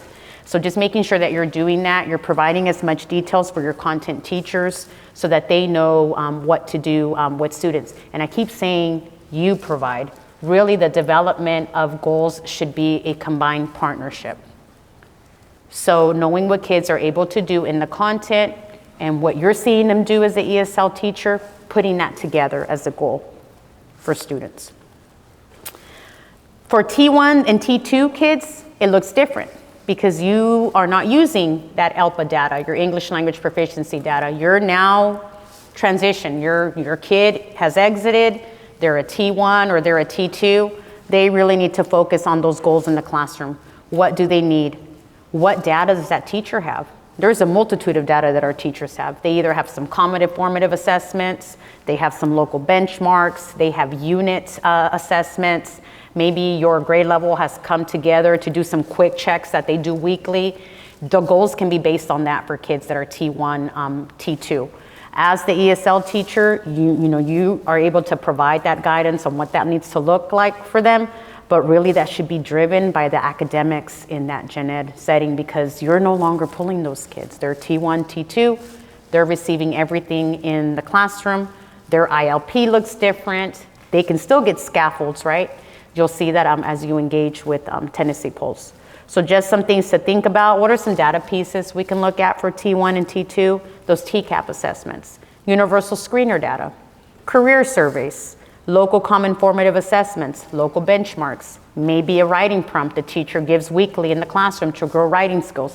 Whatever that might be, those goals can be built off of that type of data. So let's take a look at some custom goals. These are just some examples, just out there. So let's take a look at this student with a speaking goal. Their proficiency level is that of a 1.1. So I'm thinking about our kiddos that are still going to come in to us with WIDA data, right? Because they tested in the spring. So a student with the level 1.1, the student will be able to provide a one-word or short phrase response using visually supported academic content with 80% success as measured informally in small group discussions. So my assumption is that when the student goes to the teacher, they're measuring what the student's able to do for that time. to see if they're showing success. Can this goal be better? Yes, because you can add exactly what you want them to show visually when they're with you in that small group. For writing, a student will fill in a graphic organizer, tables or charts with key problems and solutions drawn from academic text when provided visual supported content with 80% accuracy. You can always better this goal by adding more details. That 80% accuracy can come out and you can say maybe 4 out of 5 tasks, 1 out of 3 tasks, whatever that needs to look like for success. Some of y'all asked when you were in the goals section, what does it mean by I think it's called frequency or metric, how you're monitoring that progress. So if you're looking at those goals weekly, you write in that little line, type in weekly. If you're doing it every 3 days, you write in what you like. How often are you measuring the success of that task for the student? As a former gen ed teacher, we were responsible for doing that weekly. So our principal wanted some type of check-in weekly.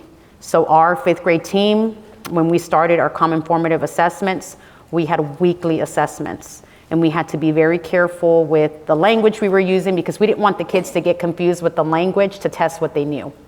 We wanted to make sure that they understood, to see what they were producing as a response. And I heard Raven say earlier that we weren't looking for correction. I can't remember what you said on one of the slides, but really focusing on what the students were able to do. And our principal was really good about that. She said, don't be punitive towards the student because they didn't spell something right? If the task was to write and convey a message and you're able to understand and it was a clear response, then you always know you can go work on those different writing pieces with the student. But if they were conveying a message and it was clear, it was still successful. And then I, as a teacher, knew, well, okay, my kiddo is still having some issues here, maybe with the structuring of this word, because I also got to be the interventionist of my kids. So as a gen ed teacher, we had intervention in the classroom, we rotated our kids, and then we also rotated our kids for ELD. So everything was the teacher in the classroom. So I was also responsible for that. So making sure that those data pieces are there, and you can always make these goals better than what you see here. So goals for T1 and T2, I do want to spend some time here because I think this did pose some challenges for us last year. You heard Hannah say that this time around in rule, it's going to be clear what's required of T1s and T2s. So they do need goals, but T2 students will not have English language proficiency, right? Because once they're a T2, they've already been a T1.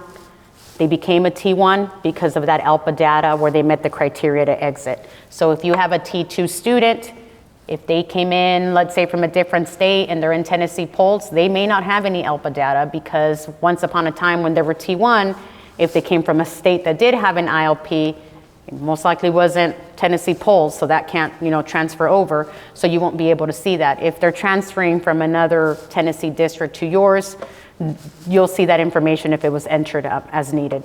So T1 and T2 students will not need present level goals.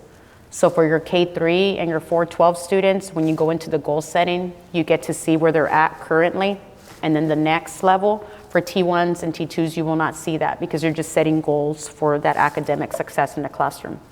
And these students won't have a language trajectory because you need that ALPA data, which previously was our WIDA data, to build these growth trajectories.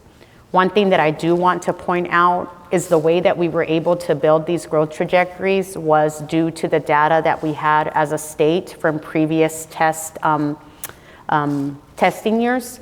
So when we test in 2025 with ALPA 21, this will be our first year that we test with the assessment, right? 2026 will be our second year. We need at least 2 assessment years to be able to build a growth trajectory. So if you don't see one after our students test in 2025, do not be alarmed. That's because we need data to create those growth trajectories.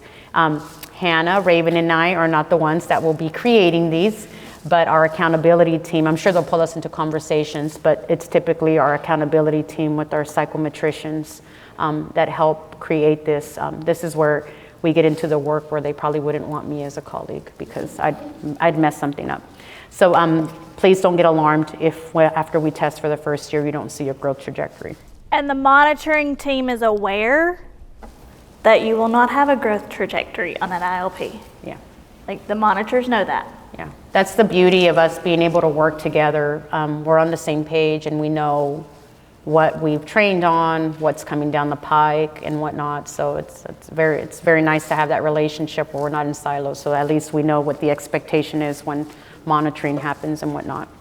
So ILP teams will develop student T1 and T2 plans that focus on academic success in the general education classroom, academic goals, and scaffolds. So T1 and T2 students can still get scaffolds in the classroom. Any student can get a scaffold in the classroom if they need it. Our T1 and T2 students via the ILP cannot get accommodations. If they have an IEP and a 504, yes, they can get accommodations. But a T1 and T2 ILP by itself will not grant a student accommodations. If a student has an IEP or 504, they can have them there. On assessments. On all assessments, that's correct, on all assessments. Thank you, Hannah.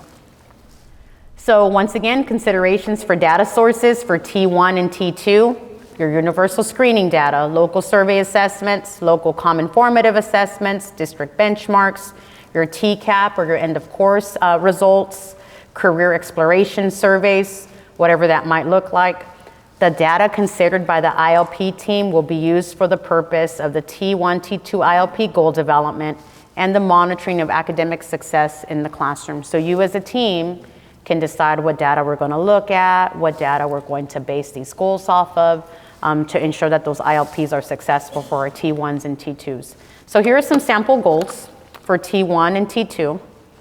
So the first goal is for a student that needs to improve their comprehension skills. And it's a very simple goal. The student will be able to improve reading comprehension skills by spending 20 minutes reading with 80% accuracy with a peer during literacy stations, as well as use the Check for Understanding unit questions every day from August to December. Simple goal. A lot of words in there. You want to make it simpler? That's fine. As long as you get to the point of what that student is supposed to accomplish, you're good to go. The next one is around study, because their goals can be set around study. Some kids may not need specific literacy intervention, but they may need some check-in, check-out procedures for studying for their classes. So that second goal really focuses on having a study focus for their Algebra 1 class. The last one talks about completing assignments. So having that goal. So you notice how goals can be different depending on what your student needs in the class. I had students that really needed help with math. I had students that really needed help with the structure of writing. Some of my kids really did need some procedures on how to be better organized so that they knew how to access assessments or assignments.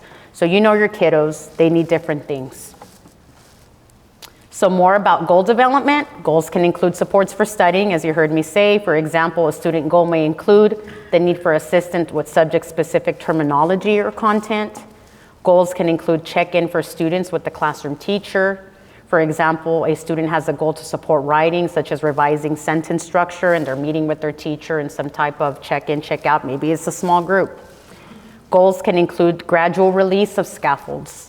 Maybe your goal says that the student is going to create a writing piece given specific scaffolds, and then the goal is that you're going to remove one of those scaffolds, and they're going to be more independent within that goal. So we talked a little bit about the shift in notification letters. You will still have an initial letter, a continuing letter for your annual students that have already been in the system, have an eligibility, they had an ILP last year, your continuing kids, and then your transitional kids who were already in the system last year and they met the exit criteria. That's still going to be in place.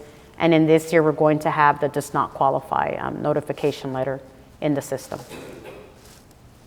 We talked a little bit about the upcoming ILP PULSE training, so that does kick off next week.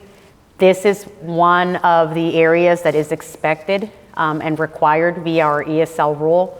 I know many of you in here are classroom practitioners, but your Title III directors have worked really hard in getting their ILP oversight plan set up in their district. So if they haven't shared that with you, have them share that with you so that you know what that is. This basically tells how the district is going to oversee everything ILP, who the ILP team is, how they're going to analyze data, use that data, do the overseeing of monitoring, ensuring that ILPs are being developed. What else am I missing, Hannah? I think that's the majority of it, right?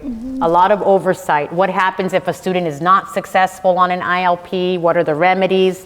So if you haven't seen that in your district and you have an opportunity to do so, please read through, because I'm sure it has some great information around if I'm not seeing success within my student's ILP, what are some things that I can do to immediately intervene, change goals, add supports, whatever that might be, to remedy what the student needs.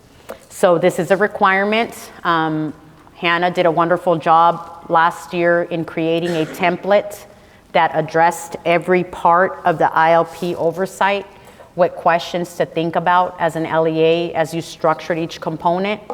And I believe you do ask for those when you monitor, correct, Hannah? So when monitoring happens, districts are asked for the ILP oversight plans. And this brings us to the Q&A, but I feel like I left something off. I'm feeling very empty over here. I know we talked about ensuring that folks have data when they go into the system and making sure that you have your data that is accurate. And I think we might get into this. I don't know. There's a few questions about the ILP that I'll ask you on. Because I didn't want to just jump into it and then just share unnecessary information. They may not want to hear what my Zendesk tickets were about, so I'll just wait for the questions. So what we are going to do is we have accepted your questions from the QR code. We've combined some of them that are very similar questions, and so we might talk about them broadly, maybe not your specific question, but something that answers your question in a broad topic. And I will tell you, Joanne or Hannah, pretty much who the question is for, given our roles. So the first question that we have is there a model test? So I can answer that question for you. If you're wondering, like the WIDA model, if there's a progress monitoring or a benchmark tool for ELPA 21, it is in development, so one has not been made yet. ELPA 21 does have these progress monitoring toolkits that are available, but it is all locally administered, so no centrally scored things. If you remember, you will still have you will still have WIDA access scores for this past spring. So if you want to see the measure of growth between that, I think WIDA model would still be available to them.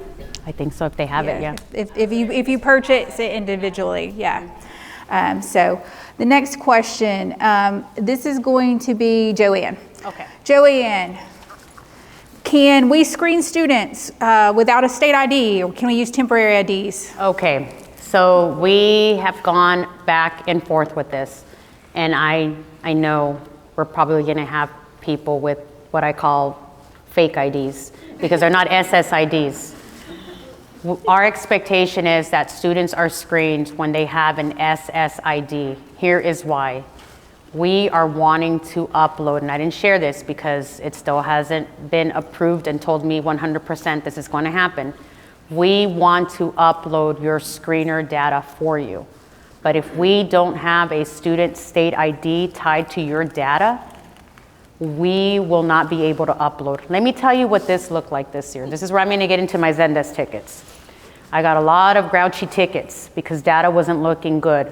I couldn't find screener data because when I went to access our screener data, I had kids with these IDs. 1, 2, 3, 4, 5, 6. 1, 2, 3. 1, 6, 6, 7, 8. That is not a student state ID. I could not link that kid to an actual student state ID in our EIS, which comes from y'all's SIS. I couldn't find a kid. And then in some places, when I did try to, and this took a lot of time when I was working with Ms. Lata Ramasamy, when we were looking and said, well, maybe we can find this kiddo. No, because Raven in her district labeled a kid 1, 2, 3, 4, 5, 6, and she was using Skyward. And then Hannah in her district labeled her kid 1, 2, 3, 4, 5, 6, and she's in Aspen. And then I'm in another SIS, and I have a 1, 2, 3, 4, 5, 6 kid. There was no way. I mean, I was in tears. I was like, what is happening? I can't find these kids. And so there was no way to effectively upload that data. This is why I encourage you to please wait to get an SSID before you start screening so that you know where your data goes. Can you ask then or send something out to the school clerks at the school? Because it can take my kindergarten kids literally a month before they have an official SSID. So I reached out to our data people and I said, DT.support, what is the time frame? And Raven, you can help me with this one. What is the time frame that should be taking place to assign these SSIDs? I kid you not, everyone. They told me it should not be longer than 3 days. 3 days. 3 days. 3, not 30. 3. So the discrepancy is not in how it's happening with EIS. The discrepancy is how your district is getting it into EIS. That is the problem. So EIS turns it around usually overnight, Yes. but at most 3 days. Yes. So it's an internal system process that needs to be corrected at our LEA So level. I know I'm being recorded. Sorry, SIS people. But please, we have had our DT support people work with our the folks that they meet. I don't know what their group is called. I guess like the SIS supervisors to get a better mechanism for this. This is not my team. So I have a lot of support on that end because even Nancy reached out and said, look, we need clean data. If we're going to be uploading this data for districts so that takes a lift from y'all, we need a way to map that data to kids. So yes, so please know that there is that. I don't know everybody SIS, so I can't tell you exactly who your person is, but that's what I was told. 3 days, 3 days max. Dr. Yes. Hannah Gribble. Give me a second, Bonnie. Go ahead, Bonnie. Okay.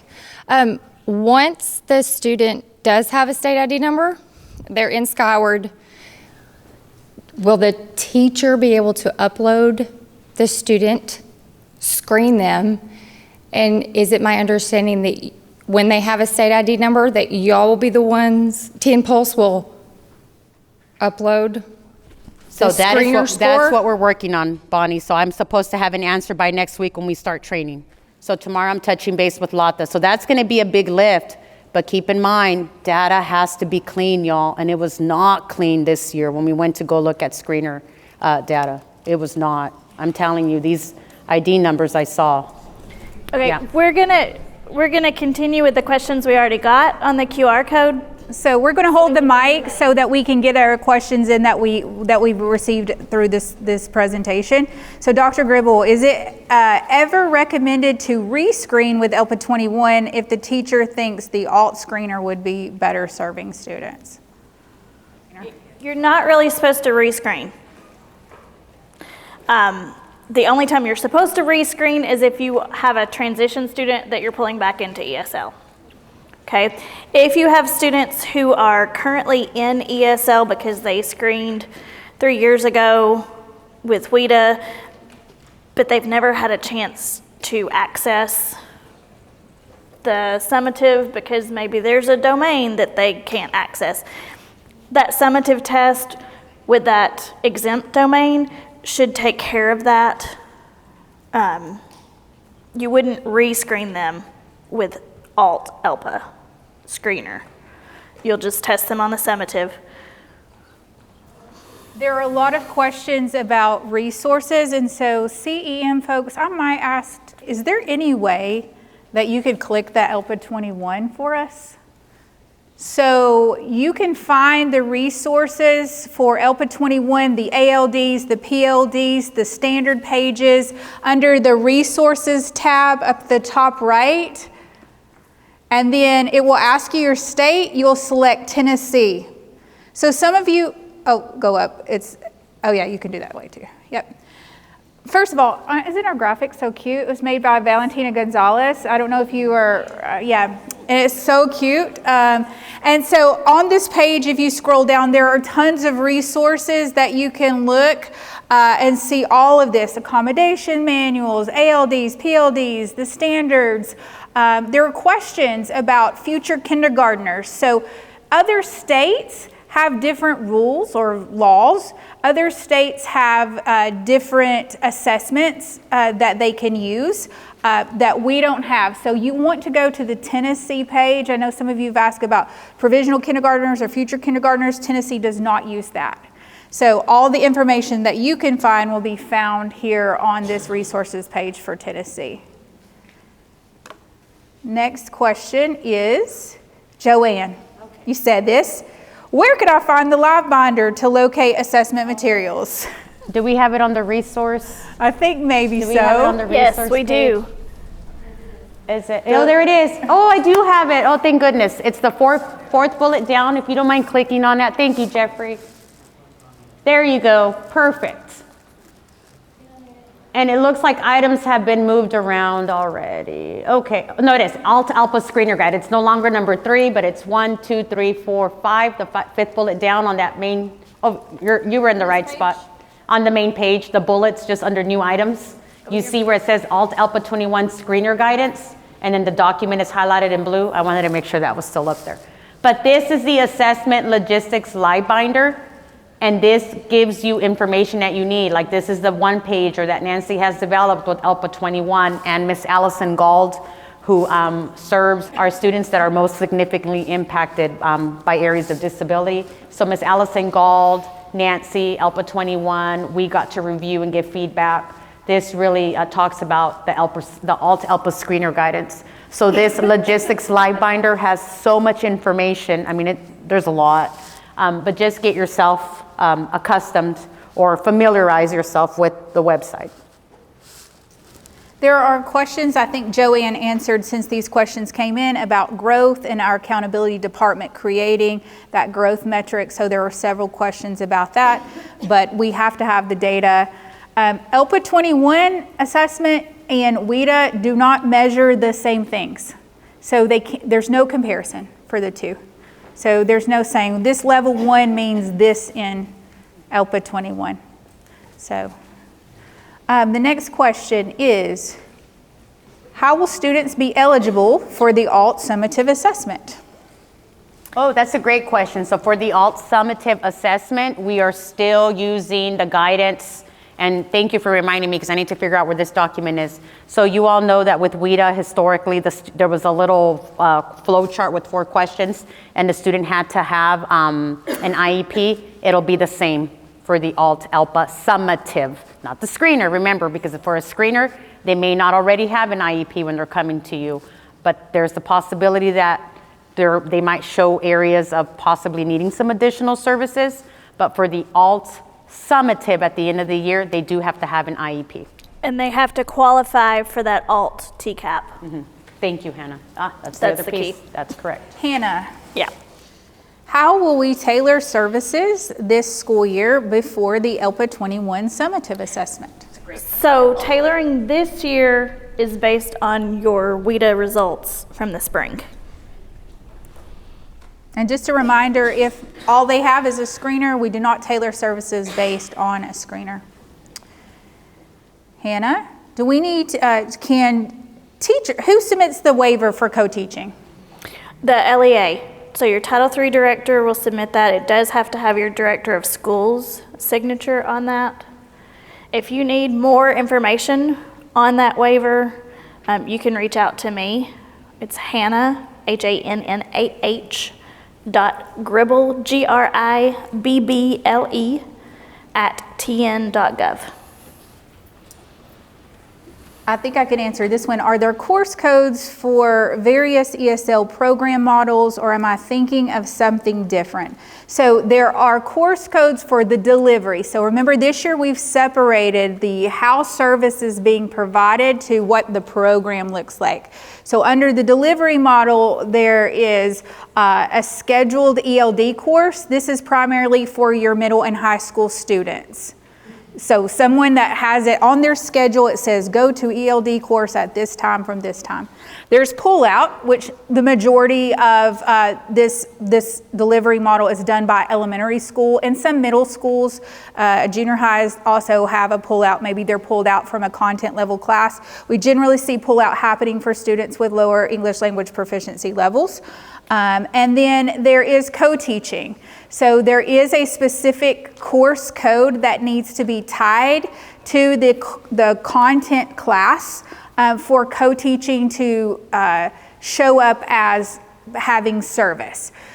Couple of changes with course codes. So if you go to the course code catalog, all of the G22 codes, G22 codes are all of your ESL, ELD codes. Couple of changes that happened this year is that there is no K-8 newcomer code. You will simply use the G22 100, 200, 300, 400, 500, whatever grade level they're in up until the 8th grade, till 800. So even if they're a newcomer and you have a newcomer class, you can still schedule them G22, 100, 200, 300, whatever their grade level is. And you can combine those course codes together.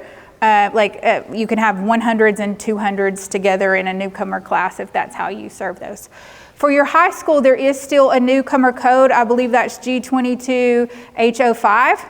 And it is still for 912 newcomers. The G22 X01 code is that code that is the ESL support code. It is non-credit bearing. So there is no individual course anymore that's called ESL support. Either they'll have an ELD course code or they'll have a content course with that X01 code tied to it. If you have questions about that, because I just made it kind of confusing, if you have questions, please feel free to email me. I'll be glad to walk you through that for the course catalog. But just remember, it is non-credit bearing. Sometimes you give them like a study hall and give them that 1 credit. It no longer has any credit tied to it any longer. As a new Title III director, Dr. Gribble, how do I get access to the portal for on-demand screener training? So, first off, if you're a new Title III director, please make sure that you are listed in the CFA, the Consolidated Funding Application, as the Title III director. Okay, we know some LEAs don't like to change those because it might ding them on the risk analysis for monitoring, but it's really important that your name is there on that contact because that's how we reach out to you for a variety of things, including how to do the on-demand modules. So district testing coordinators also received that email. June 3rd. On June 3rd. Check with your district testing coordinator on that and update your CFA. And as a new Title III director too, if you would like to email Nancy, regular spelling of Nancy, Nancy, .e.williams, because we have several Nancy Williams at the department. So Nancy.e.williams, regular Williams spelling, at tn.gov. And if you want to add in your DTC, your district testing coordinator, and tell them that you want to be receiving the notifications that Nancy sends out, she will, but she needs to ensure that you are the Title III director. So once again, that's why it's so important that you're in the consolidated funding application that Hannah mentioned so that you can get that and you get that access. Because we do know we have some new folks, so we want to make sure you have what you need. This is for our Tennessee Pulse Princess. Is there going to be a place in Tennessee Pulse to enter an exempt domain for a student? Yes, so the way it works, you test summative, right? If there's an exemption, I don't know what that looks like on the school end with your DTC, but when the report comes in, it'll show an E for exempt. And so if you see that populating for a domain, it'll say, I closed my computer. I forget what the message says, but it'll say this student has an exemption domain. So then you don't have to add a goal there because the student has an exemption domain. So instead of seeing like ELPA 1, ELPA 2, or Alt ELPA 1, Alt ELPA 2 for the levels, you'll see the letter E, and it'll be an exemption, and then you'll have the little message that says that they're exempt. More questions about proficiency determinations being published, or ALDs, PLDs? Again, you can go to elpa21.org, that Tennessee site. There are multiple documents that have that information there for you. They're cleaning up their documents. So if you happen to come across some documents that are not recently dated, just be very careful.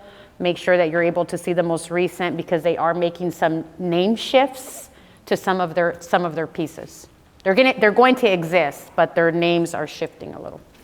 Tide access, is this access determined at the local level? So who gets assigned your I role? knew Tide was going to come up, and Nancy is in here. So Tide, is that the data? That's going to be the testing platform. so that's the that's the testing Cambium. coordinator. So your DTC and your district level people will determine what your role is. So if you are the district testing coordinator and they want to back up district testing coordinator, they might assign you to do that or something. But it is as a LEA decision. Do we have any DTCs in here? Just out of curiosity, district testing coordinator. Do you know what that kind of looks like for y'all? I'm all I know is I'm the ELPA Tide person. I don't do district testing for every other test, just for ELPA. Just for ELPA, but so then you're in charge of setting who sees what. So that's what Tide is about. So you in your role get to make those determinations. That's what I wanted to know. So then your DTC is making those determinations. Thank you so much. I appreciate that, and I really appreciate that. Can a scheduled ELD course take the place of an ELE class in middle school? No, it cannot. So that scheduling provisioning guide that Joanne was talking about, that's available in the Logistics Live Binder.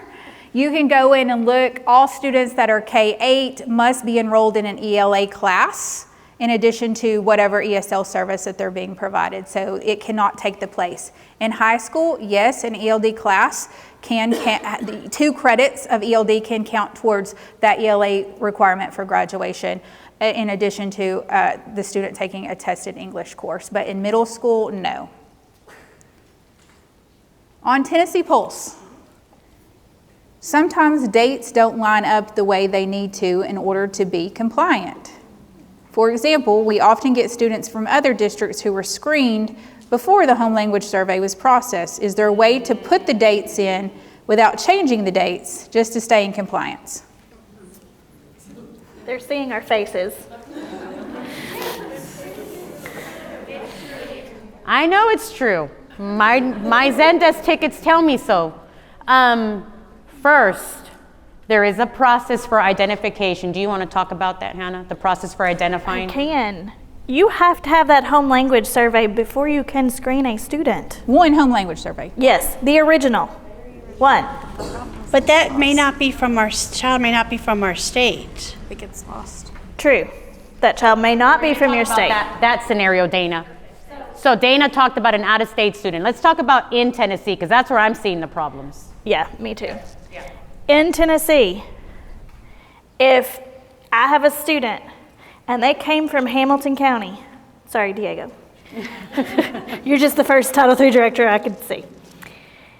It's my job when I get that student, if there's not a home language survey or screener information in their records, it's my job to reach out to Diego and say, hey, do you have this information? Because he should. And knowing Diego, he does. Okay? If for some reason, that record is on its way, I don't know, a building burnt and that's where the record is, okay, that's different. If he forgets to send it to me the first time I request it, I'm a little persistent. I'm going to say, Diego, I have to have this. We have a 30-day timeline. I've got to get the IOP ready. I've got to make sure this kid is ESL. Y'all, sometimes it takes a call from one ESL teacher to another ESL teacher to say, hey, I'm waiting on records, but can you give me their scores? While I'm waiting for that physical copy, can you give me their scores? Hold on. If a student comes from out of state, sometimes it's a little trickier to get those home language surveys, Okay, we acknowledge that. Do everything you can to get that original. Because what we end up seeing is a student has been in Georgia and they did not qualify, and they come to our school districts and we automatically give them a packet, new enrollment, that's got a home language survey. Sometimes when they're coming from Hamilton County, we're giving them a packet that has the home language survey. Stop doing that. That's the only way I know to say that. Stop doing that. Do some research first. Because what we're seeing is we have a kid who's in ESL, and then we have a kid who's not in ESL. And then they go to a different district and they're back in ESL. And they're your neighbor. And that poor kid, they're in and out and in and out. They've got extra support. They don't have extra support. The parents don't know why this is happening. And your neighbor LEA is like, what are they doing over there? We've had that happen too, a lot, and it's usually they were screened the day before the home language survey. Like we get all the information, and I think that there's some districts maybe that when they have a location that does all of it, they've completed the home language survey and then screen them, but then the home language survey is getting processed after And it's signed after, too. yeah, and so we're getting a lot of kids who maybe it says that they qualified on the 15th, and then the home language survey, it says they're completed on the 16th. And so we have personally got a lot like that. So, and I'm not going to ask you who the other district is. That can be seen as discrimination and a violation of OCR because you are pre-selecting kids who may look like they need ESL. So that's not on your district, that's on the other district, so maybe give them a phone call. How do you want them to fix that impulse? You're going to have to send me a Zendesk ticket. But I mean, there's really nothing for me to fix because that is the data that you're getting. So what I've been telling districts, if that's the data, I'm sorry, but they sent you a non-compliant record. So do we change? I would document and say, this student came to us with a screener before home language survey, because when Hannah goes to monitor, let's say she's talking to you and says, why is this way? You can say, look, I've documented here. This is how they came. And so she knows where the error is, that it's not y'all, it's... But it stays red? Yes, it will stay red. So the way this will work moving forward, if the student already has an eligibility moving forward, you won't be impacted this way. It was the entry. But for your new kids that are coming in, if you enter HLS before eligibility, it will stay red. It will stay red. So some of the beautiful changes with Tennessee Pulse is that those eligibility records, everybody had to become eligible this year. But once you have a continuing student, those tiles you won't even be able to touch anymore. You won't be able to touch because they're locked. They're already eligible. We know they're eligible. They're going to stay eligible. You don't have to put in home language survey anymore. You don't have to put in continuing information. It should follow them, right? Yeah. Everywhere they go. One more thing on this, and then we'll jump back to the questions we already have. If we have time at the end, we'll grab some extras. We are really trying, I know that a lot of you, most LEAs, have like kindergarten screening or registration in the spring, the year before kindergarten, because there's all that paperwork. We are really encouraging LEAs not to do the home language survey at that point. And the reason for that is because we have kids who are moving. And then it looks like that student didn't show up in District A because District B got them. Dates are all mixed up. There's 2 home language surveys. Did they screen? Because they filled out the home language survey.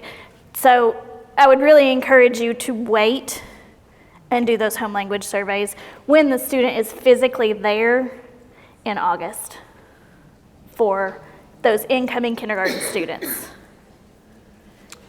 Will notification letters be translated in Tennessee Pulse? Yes, we still keep the translation. So as long, but let me backtrack. As long as the document language is set, because that was one of my Zendesk tickets. I can't get it to translate. Then I'd go into the file and say, well, you never really set a document language. If you don't set a document language in that student information tab, you're not getting that little box that says, do you want the ILP translated to Arabic, for example? Do you want it translated to Spanish? If you don't select a document language, you don't get that little box when you go to finalize the ILP or the letter that says that you want it translated. So please pre-select your document language, and that way you won't be stressed when you get to that step. I'm combining a couple of questions here. WIDA can-do descriptors, WIDA PLDs, and ELPA 21 PLDs are being all options for us to choose. Which one should we choose, Joanne, to use? Well, I would first need to look at my data. So if I'm getting a student that tested in 2024, what district are you in again? Memphis Shelby County. Memphis, okay, I'm in Memphis Shelby County Schools. I'm looking at little Joanne Runyon. She tested in 2024 in the spring with WIDA Access because she's a continuing EL and she did not meet exit criteria. I'm either going to use the WIDA PLDs or the WIDA can-do descriptors, right? Because I still have WIDA tests from her in the spring. But let's say that or I create my individualized goals. Thank you, Hannah. Or I create my individualized goals. I don't have to use them. I can create individualized ones. But then I get little Hannah who comes in and she doesn't have any WIDA data. She's brand new. I'm going to screen her with ELPA 21, right? She's going to take that ELPA 21 dynamic screener. I'm going to use those ELPA PLDs because of the assessment. So make sure that your assessment is aligning with whatever you're selecting or you're creating individualized goals. Are teachers able to send individual questions to Zendesk? So it just depends what permission group you have. Permission group 3 can send to the Zendesk, and I need a permission group person to kind of share what your process is. If you don't mind, if you're in the room, just raise your hand and I'll have Dr. Clark take the mic to you. But typically, here's what I'm hearing from districts.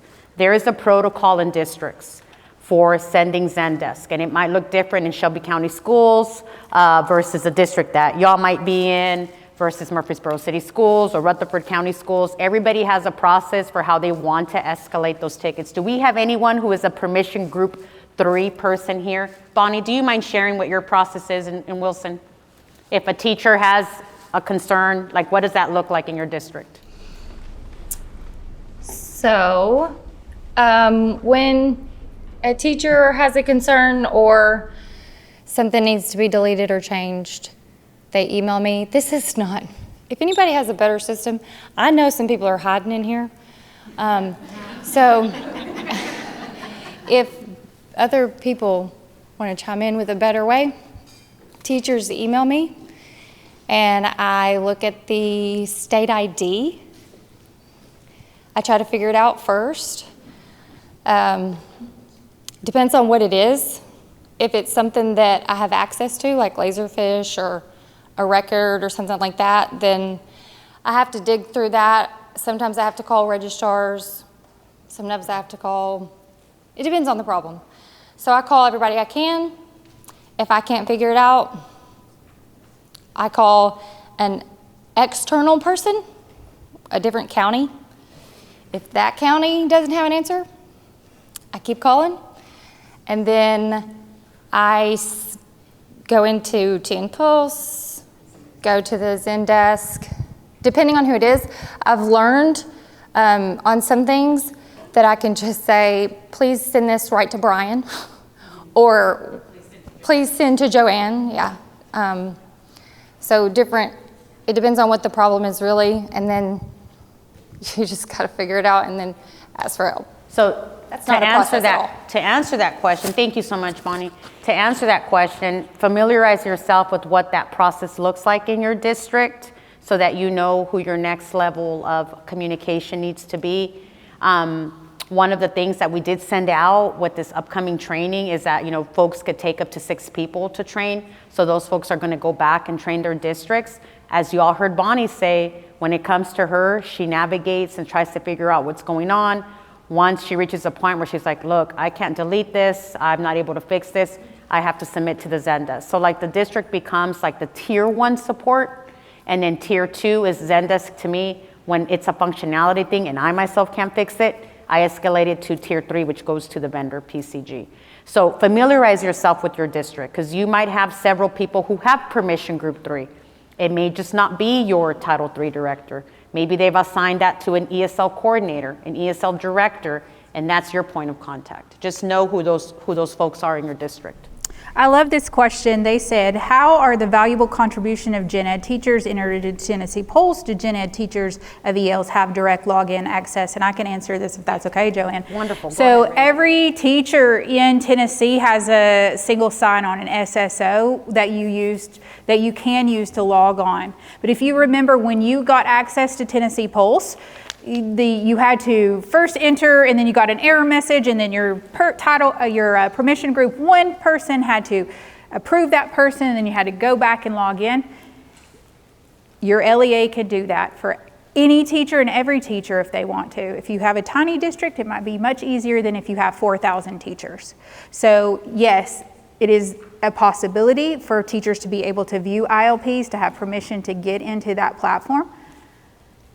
Your permission group 1 person, your main administrator for all of Tennessee Polls, right? Your main Even admin, IEPs, system admin. everybody would have to make that decision to do that for everybody and get everybody set up, knowing what their SSO is.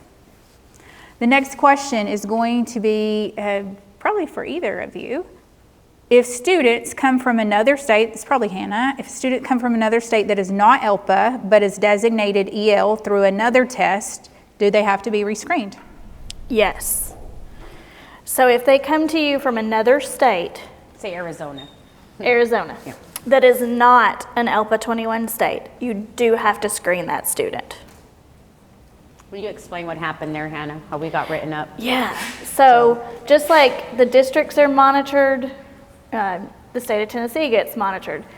And a few years ago when US Ed came and monitored us, that was one of our findings, was that we were not screening students who came from, at the time, non-WIDA states.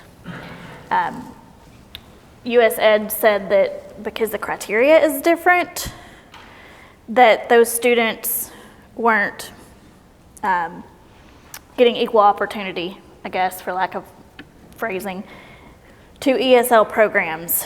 It could be that because they met Arizona's criteria for being NELB, they could be ESL for us, or vice versa. So if they come from a non-ELPA 21 state, they do have to be screened.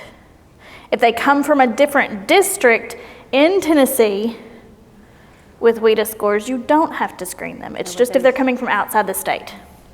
But guess what? Tennessee Polls now has a protocol that when you get a new student, it will ask you, is the student coming from another state? Is the state a ELPA 21 state? So there are questions to help mitigate some of those potential errors for you with those new tiles. But you need to have your data when you pull up to Tennessee Polls. So you have to know what the student is coming with to be able to answer those questions effectively. Joanne, do we have to use Tennessee Polls populated notification letters, or can we use one we created our own LEA?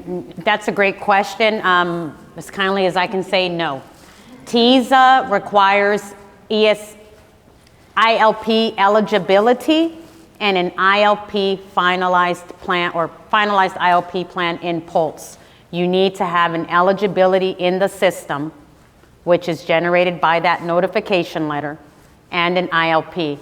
The best thing that I can tell you is become best friends with the student history tab. Your student history tab in Tennessee Polls is going to tell you when that student was eligible and when that first plan was created. If you see that there is an event called an ILP eligibility, you know that that kid already has an eligibility. You will also know because when you go into the ESL eligibility tile, you won't be able to do anything. You'll be able to click the tile and see what's in there, but when, let's say that I'm just in there and you know what, I just want to click some buttons. And I want to move a kid from continuing to transition and, you know, create all these errors, and then poor Bonnie's having to send tickets to the Zendesk over there because I'm clicking everywhere. So you won't be able to touch anything. If that kid has an ESL eligibility already that was established this past year, you can go in there and see what's in the ESL eligibility, but you can't click around. It's already set for you. The only way to reset that is to send a Zendesk ticket, and I am going to ask you, why are you trying to reset Hannah Gribble's eligibility when she was eligible when she was with Bonnie? Why are you trying to change it in your district? I'm going to ask you that. Joanne. Those all come to me. Those all come to me, by the way. Anything HLS eligibility, because I got to report that to Hannah, where we're seeing constant errors with HLS, because that's part of monitoring. Sorry, but that's just the reality of it. And that's a federal finding monitoring. That's not a correction. Who will be allowed to attend ILP office hours this year?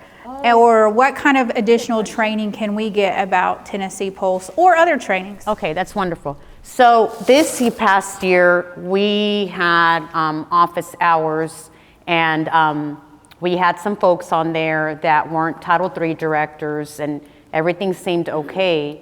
However, we had some issues. Folks were going back, creating their own guidance. I don't know if it was for their school, for 2 schools, 3 schools, I don't know. But it was not guidance that was district-wide, and it was causing a lot of errors for Title III directors, a lot of cleanup. So Title III directors asked us to please send the invitations to them for ILP office hours, and they would send it to their designees. We're going to continue that. Your ILP, your Title III director will get the ILP office hours as well as the Title III office hours. We have many office hours, and they will share with whom needs to be on those calls. There will be opportunities for training. This year we're making a shift on our communities of practice. Last year they were very directed towards, some were LEA level, some could be both LEA and classroom. This year Raven would like to try it being for classroom practitioners only. So, I mean, I don't know how we're gonna do that. Like, if you're a Title III director, of course you can join, but please know that it's going to be more directed towards, if you wanna talk about that. Yeah, it's going to be directed towards instruction. Our ultimate goal for English learner programming is to grow students, right? To get them speaking and get them graduated, ready for the future. That's in line with our strategic vision for the state of Tennessee. And so we really want to focus on how do we grow our students. We're not seeing the kind of growth that we'd like to see, and so we were going to put some focus on instruction this year. So there will be support for you, the direct classroom practitioner, to get on those COPs. We'll have to figure out a way to best advertise them, send them to Title III directors, advertise them in newsletters, talk about them in events like this. TNT saw everything that comes up where we can get some educators. These are questions about putting testing info to Tennessee Pulse for NELB students, and I think Joanne answered this question earlier. Is yes, there is now a do not qualify letter, but we're going to put that screener information into Tennessee Pulse so that if the student transfers to your district, you know they've already been screened and they did not qualify. Keeping that information in there will just help everybody all together. But Joanne, if a student comes from a non-ELPA 21 state and is a T1 or T2, we should not rescreen, right? Or that might be a Hannah question. Right. If they have exited in another state, that exit stands. Yes. And there are questions. You heard Raven say when you go into the HLS, how it's going to ask you, is this student a transfer from another state? The next question, does the student come with ELPA 21 data or screener? And then the next question, is the student a T1 or T2? So depending upon how you answer those, once again, because you're pulling up with your data and you have everything that you need, we do take exit, as Hannah said. Mm-hmm. So you'll be able to generate that T1, T2 plan if they're coming to you, let's say from Arizona, and they've exited already. And that's one great thing about ELPA 21. All the states use the same exit criteria. So you're not going to get a student from an ELPA 21 state and go, oh, does this match our criteria? Because everybody's is the same. We have gotten those questions. Like we got this kiddo, let's say Florida. It looks like they were able to exit, and I forget what their score is, and that's like below ours. And then we're like, no, we do take exit from other states. And that's along the line of the same question as like, if we're accepting last year's WIDA scores for students that tested in Tennessee, why don't we take that? That is a federal thing. Just like, as Hannah said, you have to comply to the rules and the legislation. We also have to do that.